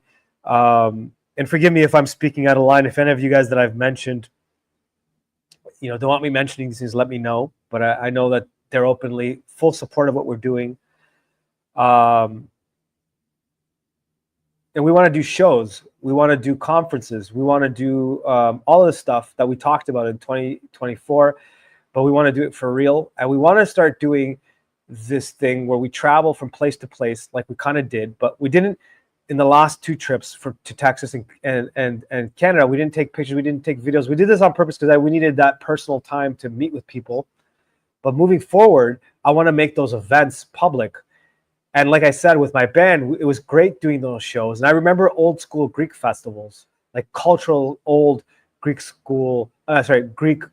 festivals where it was like Greek traditional music and this and that, not like this modern stuff. And you'd see priests there, and they would talk and do stuff, and you would see young people and old people dancing to Greek music. I want to see that again, but with a combination of everything we've talked about. Shows where like we have all of these amazing musicians in our fold. We have Gene Reeves, we have Post Feedum, we have Justin Marler, we have Father Turbo. Forgive me if I Doug Burr, who's playing soon with Dave Sims. And forgive me if I forgot your name. It's not intentional. I'm just trying to do this whole thing. I want to mix all that with a lot of that stuff, and I want to get back to like seeing people face to face. I'd like to make that more of a priority and really build this community that way. One thing that we definitely realized, and Manny and I were talking a lot about this coming back, is the most important part is the community. It's less about where you are geographically speaking. It's less about whether you're in Texas or Toronto, this and that. It's more about the people around you. You know what I mean? Like, you could be in a place like where we are now, where there's a bunch of freedom-minded individuals, and there's plenty of them here, but we're not on the same page on a lot of things that really, truly matter, faith in particular. And honestly, going back to Canada, some people that, I want to be careful with my words here, but yeah, it's important to want to be freedom-minded, but it's very important to put a definition on what that means. You know what I mean? And what we've all learned, and I'm preaching to the choir clearly, is that our Orthodox phronima and way of life and way of seeing things is the glue that keeps this whole thing together. And it's the one reason why, governance in that way works, church and state, symphonia. Because you know what I mean? Like, if there's someone in a leadership role in an Orthodox community like this, you have a little more trust in them and in your neighbor, because you know that they're doing their best, hopefully. And when they're not doing their best to keep up their praxis, you know that they will come back to it, because that's what it's all about. You fall off the horse, so to speak, you get back on and you repent and you go back to it. You just go back to it. And you know that if someone is your neighbor in a community like that, whether it's a digital community or a physical community or both,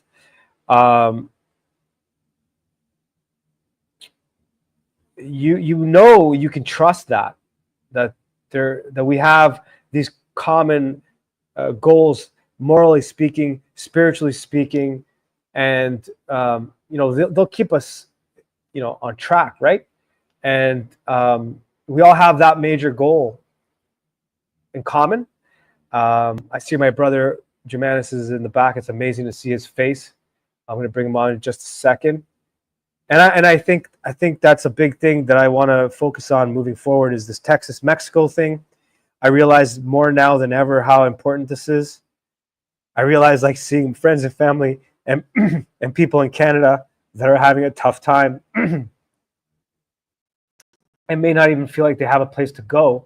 Like Antonio Slash mentioned, they're tired physically, mentally, and spiritually. And I saw it with my family, and my daughter and things like that. Like, I think it's more important now than ever. And I don't want to leave out any of the Americans that are in blue states, or even some of them that are in places that are not blue states. We need to do this. And it doesn't mean that everybody has to come to Texas. That's not what I mean. But it does mean that wherever we build little hubs of community, from California with Orthodox Boomer Grandma to Tennessee to Florida, North Carolina, Missouri, and Texas, and Toronto, Canada, and Calgary, we need to stay connected and give people options. You know what I mean? Options. Physically, mentally, and most importantly, spiritually, right? Because we will overcome. I know that. And I think everybody knows that, right? But it might be a bit of a trick to stay focused and on track in the next couple of years. It might get a bit tough, and you know what I mean? And let's just, before I bring Germanus on, and sorry for the rant, I think I saw it practically, and I saw it with my own eyes, watching a lot of you guys connect. I hope it's okay I say this, Germanus. I'm just going to assume it's okay because you're in the backstage there. He got me through some tough times. He might not even not know that. And Dave Sims and stuff like that, like, and people that I know, seeing Peter. Sorry, I don't even know why I'm getting emotional, but it was cool to see that everyone kind of came together and privately were helping each other out. Daniel was in North Carolina during that catastrophe, And I know people reached out to him, you know, and they went to go, you know, help him, even if it's just emotionally. And that was amazing to see. You know, techno noir, same thing. Anyways, I ramble a bit too much here. I apologize. Let's bring on Germanus and give me a break of jabbering because I talk a lot. All right, let's get Germanus up. What's up, dear brother? How are you, sir? What's up, brother? How are you, man? It's good to see you guys. A You little too, more man. face to face than just on the phone. And Yes, sir. hello to all the Board No More family out there. Miss you all. You're looking Yeah. good, dude. You're looking You good. too. You guys got some beards going on here. You know, it looks a little more fur on your face. It's good. Yeah. Growing it out. No one wanted me to shave it, so I didn't. No, yeah. Well, being up in Canada, I imagine your face gets a little colder. I would expect every Canadian to, have a beard. I wish that was true, but there's plenty that don't. Yeah, you Well, guys even the had women. some frost there. Yeah. That yeah, because that's a blurry line as to what that is. So you guys had some snow there. No, I was saying you guys had some snow in Texas. That's weird. We did, and now it's not too weird. We get it about every year, but it's 1 to 2 normally inches, and I think we got about 4 this time, so that was kind of cool. Different spots got a little more than us, so it was nice. Okay. Got to play in the snow, make a snowman. My kids are all Oregonians, so for them it's good for them to get a little snow. So we had a snowball fight. Can't go a winter without a snowball fight. That's kind of the best. True say. Although we didn't have one, but I agree. And my son's getting a little stronger, so his snowballs hurt a little more than they used to. That's awesome. How old is he now? He's 13. He's 13 now. Oh yeah. Testosterone's kicking in there. Yeah. Yep. He throws them with a little bit more passion. I like it. You got to keep Dad under wraps too, right? He's got to push back a bit. Yeah, and I can't acknowledge it. I can't. I have to be stoic about the whole thing. Totally. Yeah, I can't show him that he's done something. In the back of my mind, I'm proud of him, but no, can't show him that because it'll egg him on. It'll make him, make his pride kick in a little bit. I love it. Yeah, So so you guys had a. Go ahead. No, you go. No, you go. Well, I'm gonna go quiet. Okay. I was probably just going to ask you questions about Canada, but you've explained at detail ad nauseum probably about how it's going up there. Did you see any shows while you were there? Did you check out any of the old venues? No, I did. I did take a stroll through a lot of the areas where I used to play shows and places where I used to buy records and all that stuff. And I don't know, man, it was a little bit heartbreaking. And at the same time, I don't know if I want to see a show like that. And I'm not just saying that because like I'm Orthodox or whatever, but like, I don't know if it has the same sort of thing. You know what I mean? I see a lot of the types of people that go to these shows, and I just don't exactly feel like I want to go there. I want to come to Texas and check out Doug Burr on the weekend. Yeah. I mean, speaking of music, it's funny. I was thinking about this the other day. I was kind of taking a stroll down memory lane through my music selections and kind of reminiscing with myself, I guess, about what was kind of my first influence with punk rock, and it was finding a Crass patch. Oh yeah. And I found a Crass, like a patch, like that you sew on your denim jacket or your leather jacket.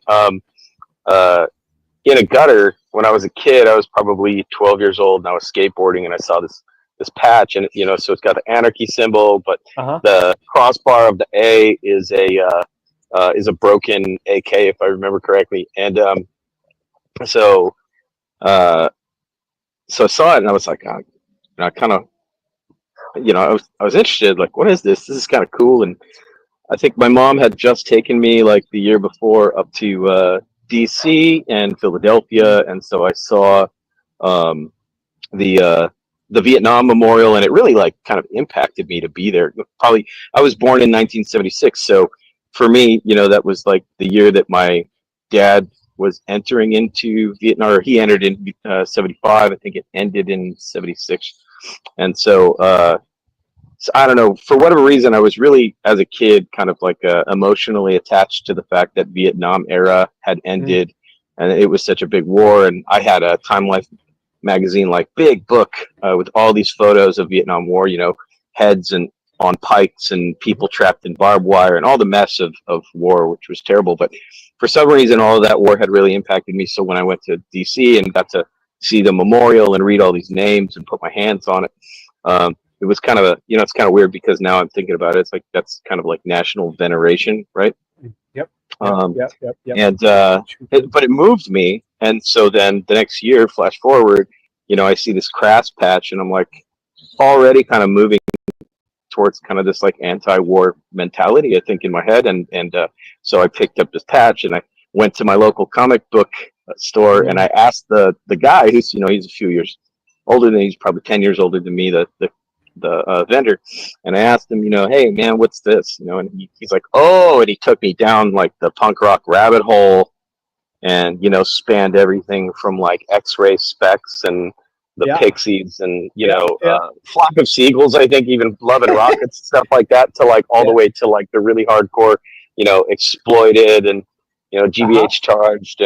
But I was like really, really focused on Crass, because it had the drums in Crass are really kind of unique, because they take like the military style drumming of snares, like really high snares, and they have this really significant beat that they do their punk rock vocals over, and then the guitars are just kind of to fill in, right?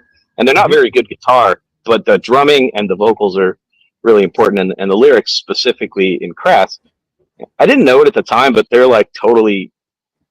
I was looking back at them, and they were totally into like Aleister Crowley and Blavatsky and stuff like that. I had no idea at the time that they were so into the occult, but their motto was actually "Do what thou wilt," and so I thought that was kind of interesting, finding that out later on. But yeah, suffice it to say, man, that whole punk rock era, going through all of that stuff, played a huge, impactful role. But I think one of the things that like that was positive that kind of came out of it was, going to shows, meeting people of like-mindedness, and discovering community. And yes, true. Somehow along the way, I've been in a lot of scenes trying to kind of get that back or whatever, throughout the years until I became Orthodox, and then scenes don't matter anymore.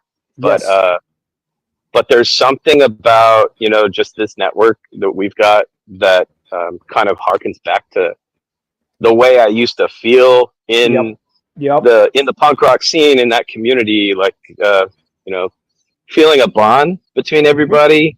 Where we're growing, and we're kind of watching each other's lives, and we're looking out for each other, and we're like intimately in each other's lives. Like, it's not just something where I see this is different. Like, you go online and you watch Orthodox apologetics, or you're interested in the debate club, blood sport stuff, or all this stuff. It's not a community like this.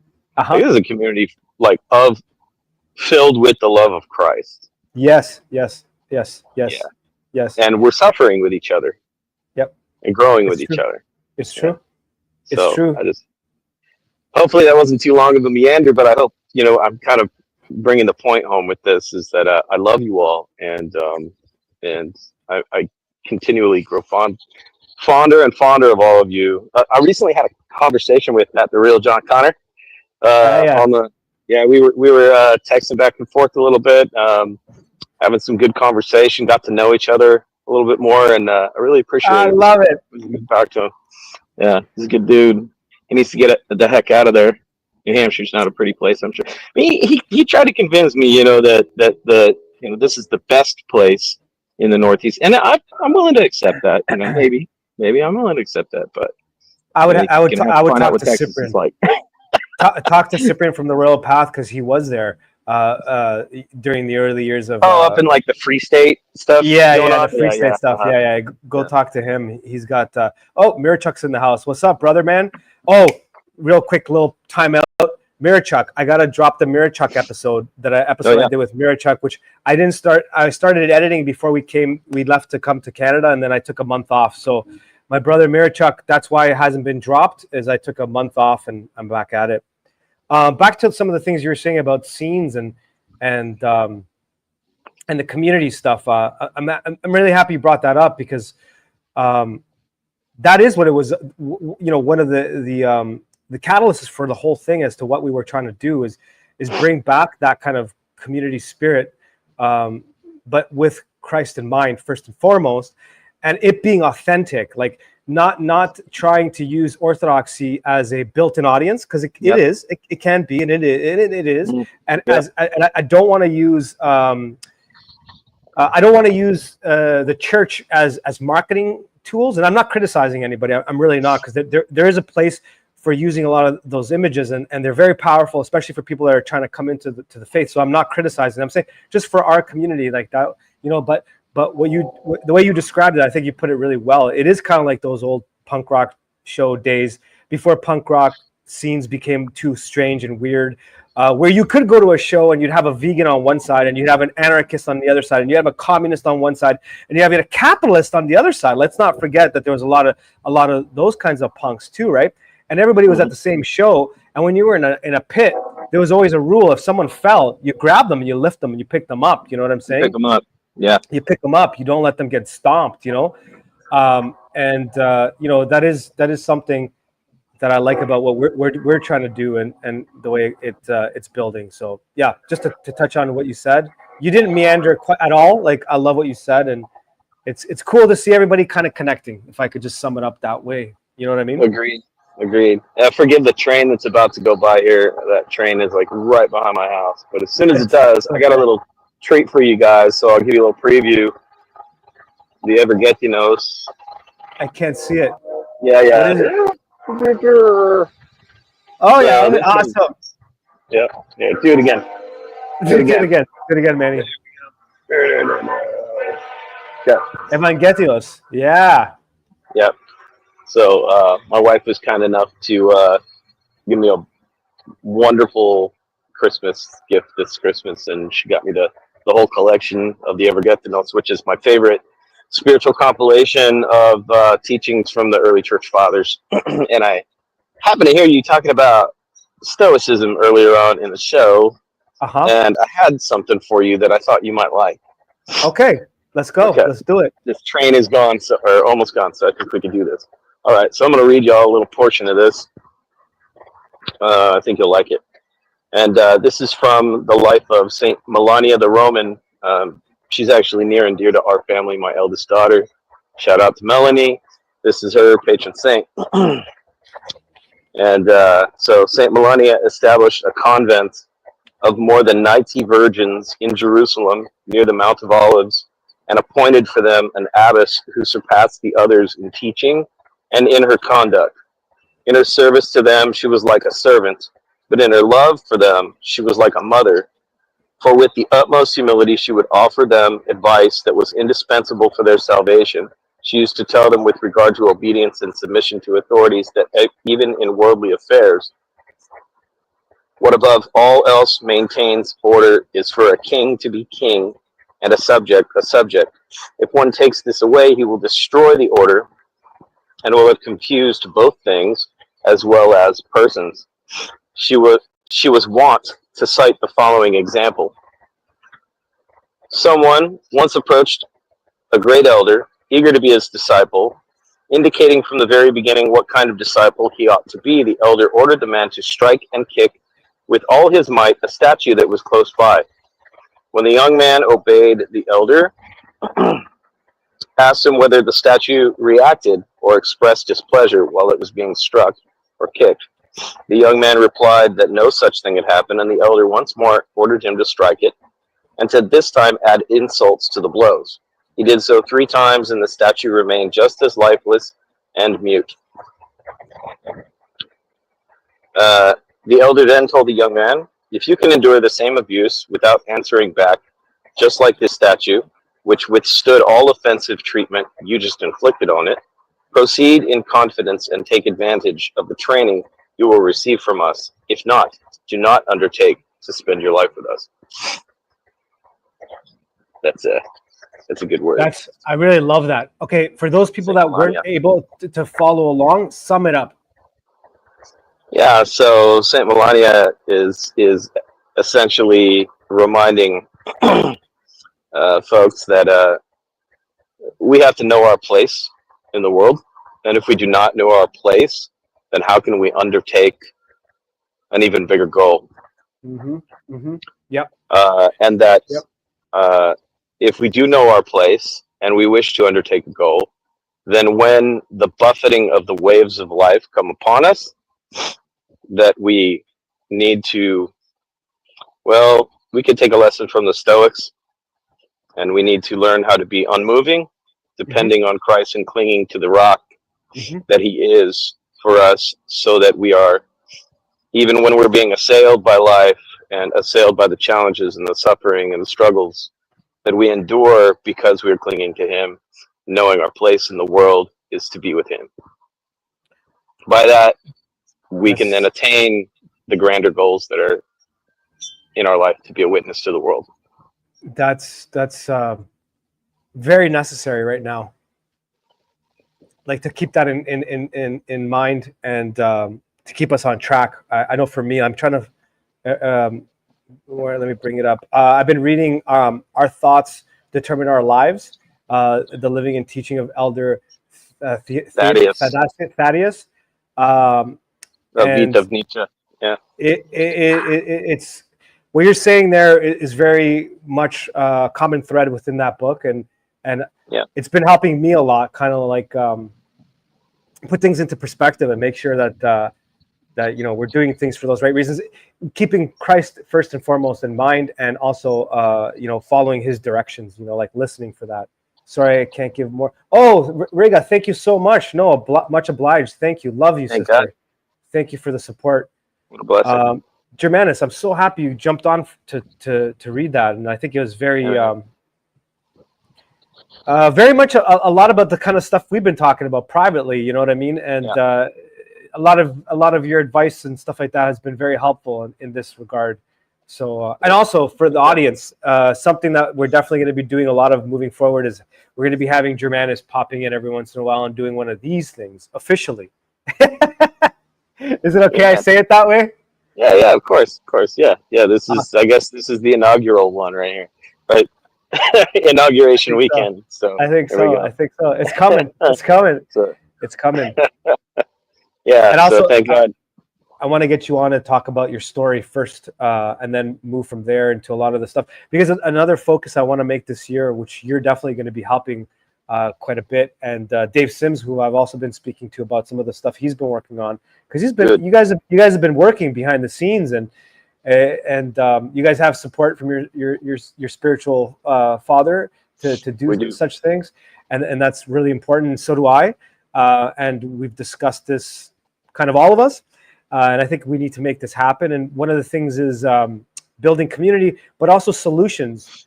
I want to put an emphasis on solutions, because oftentimes we talk about the things that are wrong with this world, with online stuff and, in our lives, but we don't put enough emphasis on what are the solutions? How do we remedy some of these things? And how do I get ourselves back in line with Christ? And I think a lot of the things you and I have been talking about privately, and a lot of the support you've been giving, as well as Dave and a few others, is about this.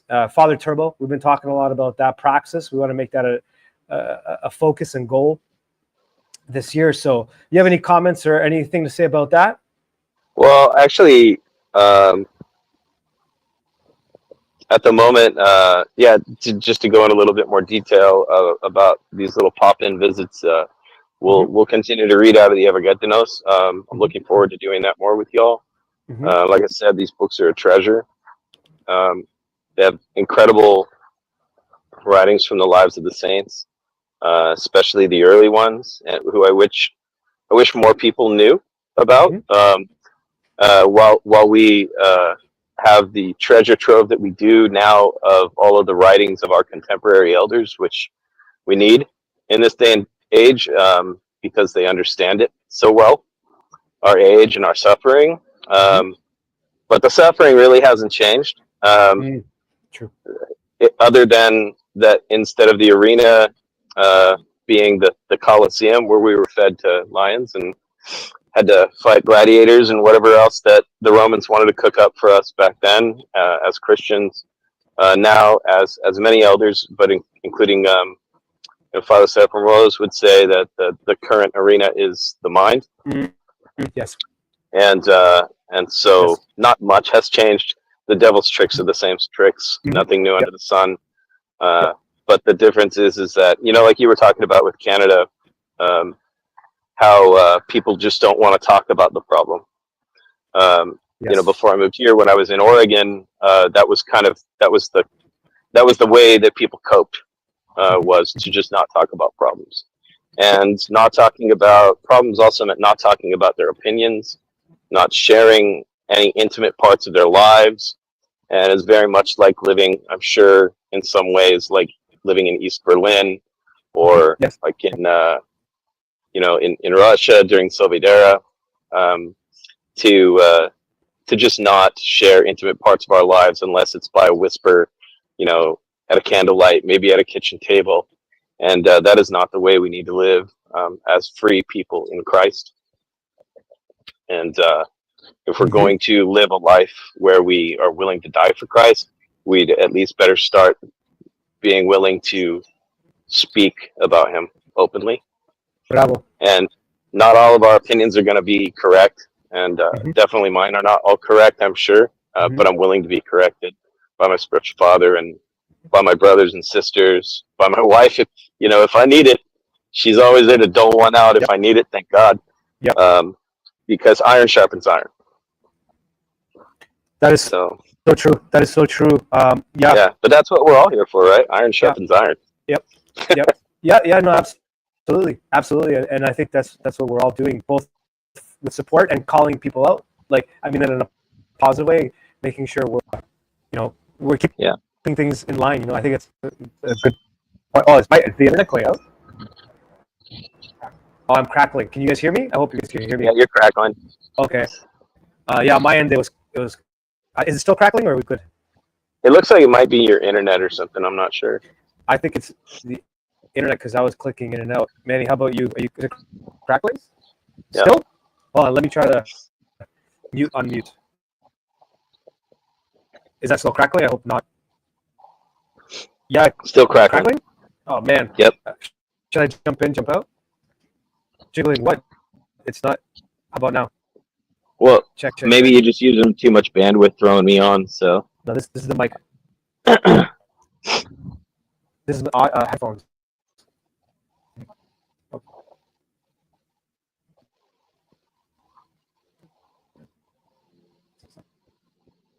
Hello. Yeah, you're still crackling. Right, even still? Hello. Yeah, okay, well, let me just unplug it. Plug it.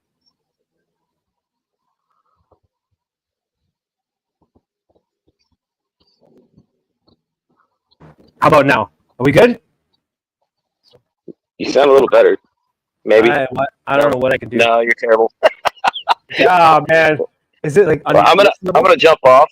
I'm gonna jump off, and you guys take the show. I love you all, and love all you fam, and I look forward to more talking with you all. And we'll set up a. Thank you. We'll set up a show to do together, and we'll go ahead and we'll do the actual face reveal video soon. No, we have to. I'll be reaching out to a bunch of people this week. So okay, you're tops on my list, and we gotta get to do this. We gotta do this right, brother. Anyways, have yourself a good night or good afternoon. Enjoy Texas for me, because I'm looking forward to getting to Texas real soon. Within a month. We're holding a spot for you in the liturgy. Awesome. I love that we have a parish in Texas. That's so cool. Yeah. All right, adios, Bye-bye. brother. Are we still? Am I still crackling? Should I just jump out while I'm still rolling?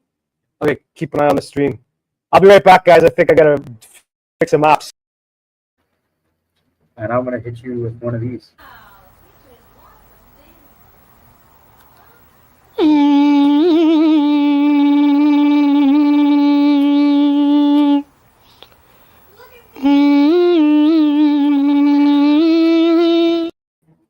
Okay, how about now? You're good. We're good. All right. Something got fixed. Sitting here in Puerto Vallarta. I can't wait to get back to our usual spot. Oh, Buck Johnson's in the house. Hola, my dear brother. It's good to see you. Great to see you. Fire trucks all around. Wait, I was in your comments thing last stream you were doing, Buck. Are you? And I think I saw it quickly because I was like, it was hard to get internet connection in the garage where I was watching the premiere. Are you in LA dealing with that thing that was happening over there? Hope just let us know in the chats. All fixed, he says. Anyways, we're getting to, so Buck, let us know if you were in LA dealing with the fires. Negative. Okay, sorry, I misunderstood then because I was trying to watch the premiere of Buck's last episode, and I thought I heard him say he was there. Lockhart, I'm coming to Lockhart, sir. Next time we make our trip to Texas, which will be very soon, as soon as we get back home. Again, for those of you guys that just tuned in, we're not home. We're in a buddy's house in PV, which is why we don't have our proper setup. We will be making plans in a couple of days as to when we're going to Texas and when we're going back to Canada. And I got a list of some individuals I need to meet in Texas. Buck is on my list. Top 3 of my list of Texans to meet face to face. Of course, Justin Marler is also on that list because he got upset with me. Justin, last time we talked, he's like, dude, I have a bone to pick with you. You didn't tell me you were here. And it's like, oh man, but I wasn't going to ask you to come. He said, I would have come. It was only 45 minutes away. I would have come meet you guys. So I got to go meet with my brother Buck and my brother Justin and get things moving. We got to make this move for Texas, boys and girls. I'm going to start wrapping things up right now because our amazing host who's letting us stay here, he should be coming back any minute with his awesome son. And I got to get making some burgers. And we just wanted to jump on, give you guys a little bit of an update. I think today's stream was a little bit more positive than some people would have expected. Brought up a lot of positive things. I'm not going to do a full recap, but we went over a lot of stuff about our month-long journey, going to Canada, checking out the Comfortably Numb.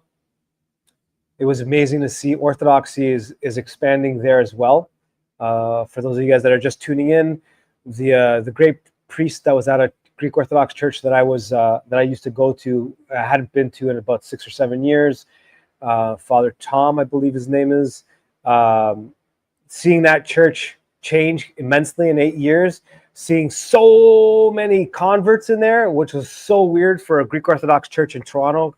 From my experience, it was so weird looking around and seeing so many non-Greeks in there. It was moving. I was genuinely moved, and I was on December 24th, watching 6 newly illumined be baptized in front of my face. Was really, really cool right before the liturgy, and having Father Tom explain that that's something that was custom back in the day that was changed only under the rule of the Ottomans because they had to change that up, which what I'm referring to is back in the day, traditionally, you'd have newly baptized done and then followed by divine liturgy so that they get their first communion done as part of the divine liturgy. So that was really cool to watch 6 people be baptized in front of me. I was truly moved because it was just so foreign to me. I'd never seen that in a Greek Orthodox church all my many years of being there on the 24th and looking around and seeing so many non-Greeks there. It was amazing.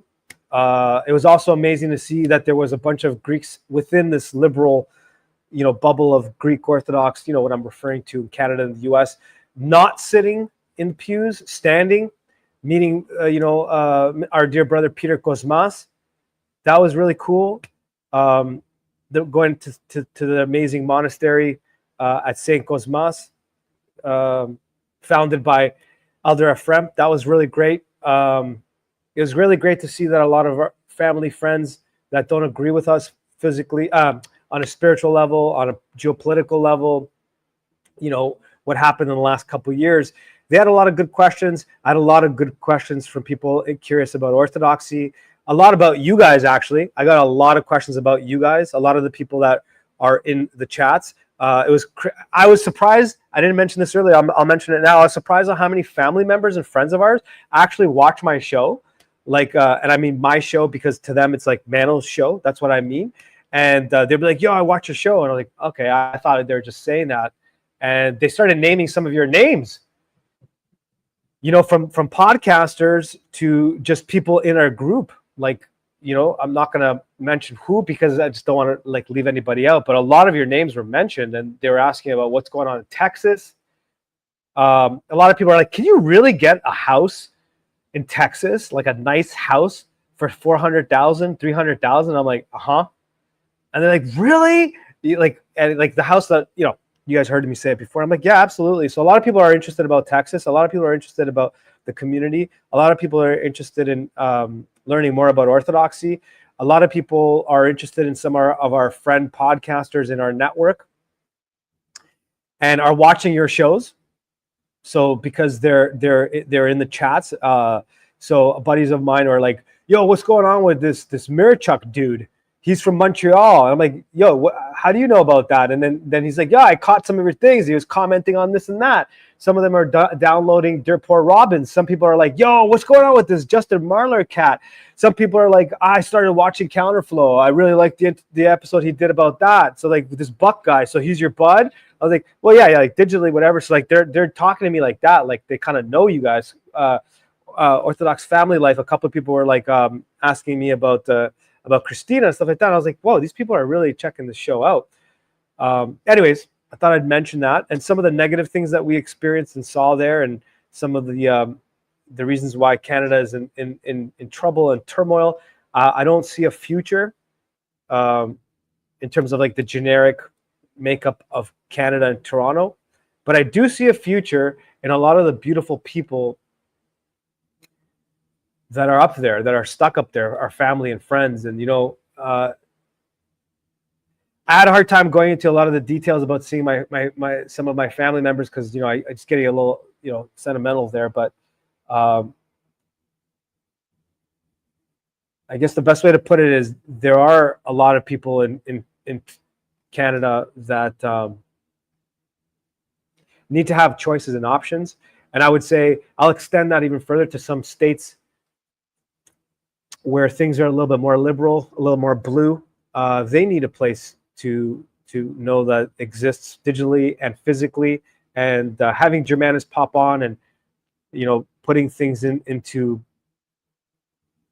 you know, shining a light on what it is that we're doing here. You know, and I like how Germanus brought up a lot of the early punk rock scenes that we all came out of, some of us came out of, and how there really was truly a community spirit to it. And that although we're not a scene, what we're doing here, we still have that same thing that attracts a lot of the early punk rock kids to the scene, whether it's through ska, oi, punk in general, dreads, and where I was from in Toronto. It was that community spirit. It was that knowing that you're going to go to a show and you're going to see so-and-so and you're going to trade a zine with them, or you're going to hand them a cassette. You're like, yo, check out this guy's band.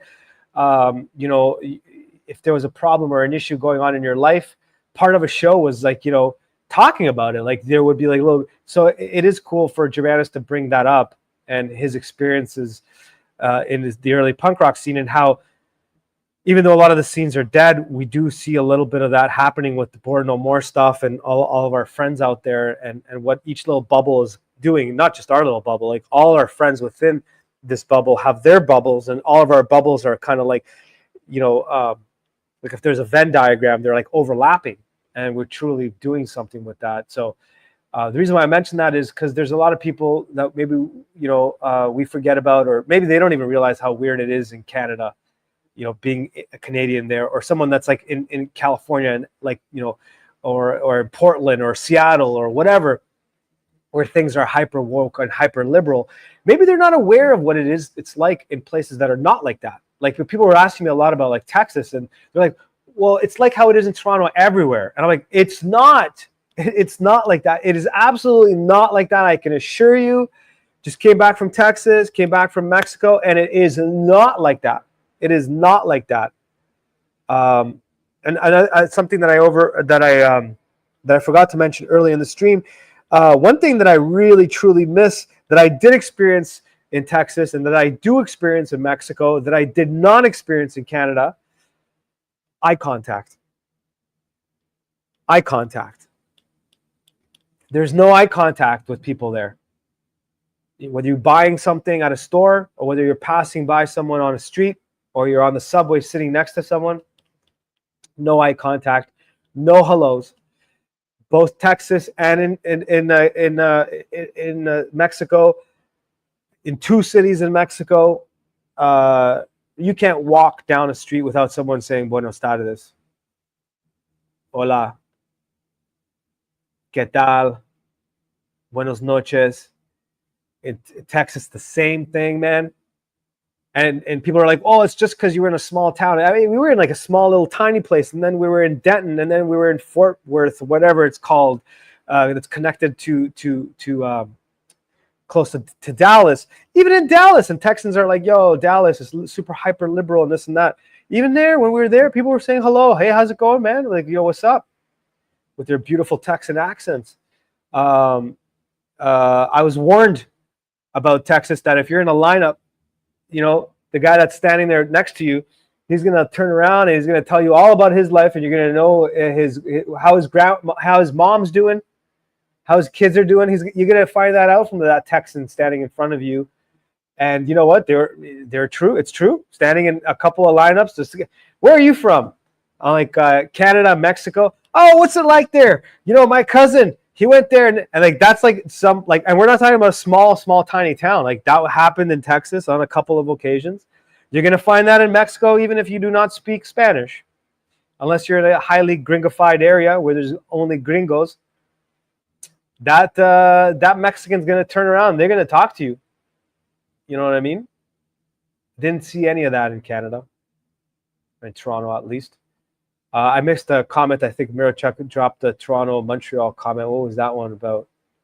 Toronto has always been weird with eye contact. Yeah, as Montrealers, I always noticed that. I agree with you on this one for sure. 100%. When I went to Montreal, by the way, is my favorite. I don't know what it's like now. Was my favorite Canadian city. It had still some leftovers of that kind of vibe that Mirochuk's pointing out there. Yeah, I would agree with you, sir. Toronto always had that. I mean, there's a reason why it's viewed as Canada's New York. But then when I went to certain places in the U.S., I lived in Chicago and Illinois, been to Michigan quite a bit, New York, Buffalo, and places like that. Torontonians were a bit friendlier than some of those spots. But when I went to Alabama, when I went to Florida, and when I went to Texas, that's not the case there. In the South, people were hyper friendly, super friendly, super friendly, super nice. You know, and far friendlier than a Torontonian in Alabama, Florida, and Texas. I wasn't in Miami, so I don't know what it's like there in Florida. And you know, I think these things are very important things to keep in mind. I think it's important that we have these open conversations and we see and meet our community, as we're going to do more of, as we just had Germanus pop in. And like I've mentioned before, for those of you guys that just jumped on, what do you call it? We're the face reveal show. We're the face reveal show. We've had a number of you guys reveal your faces. Oh, we totally forgot. Metal Mystic, our Synaxis podcast, Jordan. Nobody knew what Jordan looked like, but he came on our show, and everyone knows what Jordan looks like now. You know what I'm saying? So let's wrap this up by saying things to look forward to is we're going to take this Texas-Mexico thing, and we're going to go full throttle. We took a little bit of a break, and I'm happy we did, even though it probably wasn't the best business decision because we had a lot of good momentum behind our show. You know, and we took a break. And that's technically not what you're supposed to do in a business sort of way. But I'm happy we did. Look forward to the Mirror Chuck episode dropping. Our dear brother. That was a great conversation. I'm really looking forward to dropping that. Tommy Salmon. Haven't filmed anything with him yet, but that's coming. New Board No More. Going to be sending out some invites to some people. I'm just going to throw some names. It may not be on the next one, but down the road, we're going to hit up Daniel, Young Penitent. We're going to hit up Posh. You know, our dear boy Posh. Saba. Buck Johnson's going to get an invite yet again, of course. Mirachuk's going to get an invite. Tommy Salmon's going to get an invite. Orthodox Family Life, Christina's going to get an invite. Let's see, Father Turbo. That's going to be an interesting one. Wait till you see what we got coming down with that one. Father Turbo. Cyprian, Royal Path. I'm missing some people. I'm missing a lot of people. Like there's just so many. I can't. Orthodox Review. Just a whole bunch. Mark. Dave Sims. Yes, sir. Germanus, thank you so much. Absolutely. Dave Sims, we were talking. Another thing I'm doing is I'm asking for certain individuals that should be getting their opinions, thoughts, and content out there more, who are avoiding maybe jumping in front of a camera. I'm having them go and check, and I mean, some of them did it on their own, and others I'm pushing them. Go check with your spiritual father. If you get a thumbs up from your spiritual father, then I'm pushing you to get you on the show. So Germanus is one of those people. Dave Sims is one of those people. He cannot say no any longer. He's got some exciting news on some stuff that he's actually working with another Orthodox podcaster and content creator. He's putting out some stuff. He's going to be, you know what, I'm not going to tell you too much about what Dave Sims has got going on because I'm going to let Dave Sims tell you about that. Dave Sims is a phenomenal. Doug Burr, Dave Sims work together. They're in the same band together. We're going to get Doug Burr over here. We're going to get some more Orthodox musicians on here as well. And Dave Sims, he's on. He'll be on. Thank you, Manny.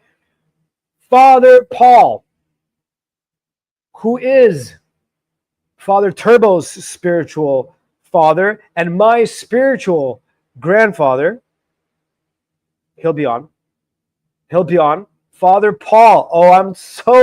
I'm nervous for this one. I don't really get nervous anymore with my interviews. I'm nervous to interview Father Paul. And I'm so excited to interview Father Paul. Which Father Paul? Father Paul, as in Father, I don't think you know him. I think he only has had one video out there. If Germanus or Dave Sims would be gracious enough to find that video and throw it in the chats, or Manny, let's introduce Father Paul, Father Turbo's spiritual father, my spiritual grandfather, and a lot of my spiritual brothers and sisters out there who also have Father Turbo as a spiritual father. You'll get to meet your spiritual grandfather. That'd be pretty cool. Very cool. Dissident Mama. Oh, we need to talk. Yes. I'd love to chat with her about the South. I got some episodes that might get me in trouble that I really want to put out. A couple of series I really want to put out. One is about the Romanian experiment camps, anti-human. We're going to be working with our brothers at Synaxis Podcast on that. Justin Marler has okayed for me to use his track Anti-Human as the soundtrack for that series. And then I want to do one on the South. Both as an American history revisit and also on what's going on with the Orthodox thing in the South. That's a thing. I don't know. I don't know. I probably forgot a lot of stuff because we got a lot of things going on. The zine, the physical copy of the zine should be dropping soon. Once we get back to Querétaro, we're going to finalize that. We're going to finalize the merch. We're going to finalize the next episode of Board No More. Yeah, I guess I'm going to wrap that up right here. And I'll say look forward to an SOS radio soon as we get back, a proper one with some new Orthodox music. And we got to get our butts to Texas, and we got to get our butts back to Canada for Pascha. And I want to come visit you guys, Manny, myself, and anyone else that wants to jump on the bus. And I want to go through the US of A. And I want to take pictures with you guys. I want to get you guys in front of a camera. I want to do some live events, spin some music, have some conversations in a proper studio. Yeah, I'm looking forward to a lot of stuff in 2025. It's going to be a roller coaster year. I am 100% sure of it. Let's stick together. Let's have open conversation. Let's have open dialogue. Let's have open disagreements. Let's bring that back in 2025. Let's have conversations where we don't agree, guys. But we know that first and foremost, if God wills it, we will build it. And we will do our best to follow what he has in store for us. And why I brought up disagreements, I think I love having disagreements with people that are done in a real way, where it's a back and forth. It's conversation. It's not an argument. It's not a fight. There's no fists flying. There's no BS flying. There's no name calling flying, And anyways, I've rambled on enough. Thank you guys for joining us today. Love each and every one of you guys more than you know. Please join our Discord groups. Please join our Telegram group. It seems that more and more people are gathering on our Telegram group. It is not a study of stuff group. It is a group, Board No More group. So if you have a podcast, if you have a thought, if you have an opinion, if you make music, if you draw things, if you read books to kids, if you've written a book for kids, if you, whatever it is that you do, if you need a place to drop prayers, join our Telegram group. It is not our group, like as in our group. It's my group. It's not my group. It's not Manny's group. It's all of our groups. Germanus is amazing. All-night vigil group. We're going to find a way to kind of combine that. Mela, her book club group. All that stuff is kind of mixing in together. It seems that more and more people are going to Telegram. But we have an Instagram group. We have a Discord group. And we have a Telegram group. We're going to be growing that community more and more. So if you have your own community, drop that info in our group and let's join this. Let's fix the maps in 2025. That sounds so cheesy. I love you guys. Go to church. If you have a church near you, church. I forgot to mention earlier, Sammy, if you're listening, your stew is still on my mind. It is the greatest stew I've ever had. Legitimately. I'm not like just saying that. It's legitimately the best beef stew I've ever had. I still remember the flavor. It was so good. True. Big love and respect to Sammy Boots, Mr. Cosmas, for meeting face to face and going to church and going to a monastery in Toronto. First Person Q just jumped in. Welcome, my dear brother. Still love the fact that you found a parish in Denton, St. Maximus the Confessor. I still think about that picture of you and Germanus, Mr. Q. It's why this stuff matters. Post, feed them. Send me some new music, brother. Unreleased stuff. I got some Doug Burr unreleased. Justin Marler, I got some unreleased. I got more Father Turbo unreleased. Gene Reeves got an unreleased. A few others. I got some of my stuff unreleased. Anyways, boys and girls, lots of love, lots of respect. Go to church. That's what I was saying. Having gone to church a couple more times now since I've come back to Orthodoxy when I was in Canada, the value of going to church, it's just go to church, man. If you have questions, go talk to a priest. If you can't find one, please reach out. We've done it. and we'll do it again. We'll find you a priest to talk to, whether it's digitally or physically. Please do that. I think it's very, very important. And for a few people out there, I'm just going to say this as a side note, that are coming into the faith or are cradle Orthodox coming back like myself. I didn't have a spiritual father ever in my life. It wasn't something that was even discussed. I have to say it is very, very valuable. If you do not have a spiritual father, start looking for one. If you don't know how to look, pray for it. Prayer will help you, divine providence, and you will find spiritual father. I think it's extremely important. Definitely go to church, guys. I can't say that enough. Yeah, until next time. Adios. We love you guys. I gotta go do my cooking of dinner stuff. Seems Punchy's doing the same thing. Cook 'em ups. Pray for us. We'll see you guys when we go back to Querétaro. We'll see you guys. Join our Instagram or Telegram or whatever. Adios. Love you guys. Word to Big Bird. Kyrie eleison. Christos. Nasty. All right. This is Post Feed'em, and you are watching the Board No More Network.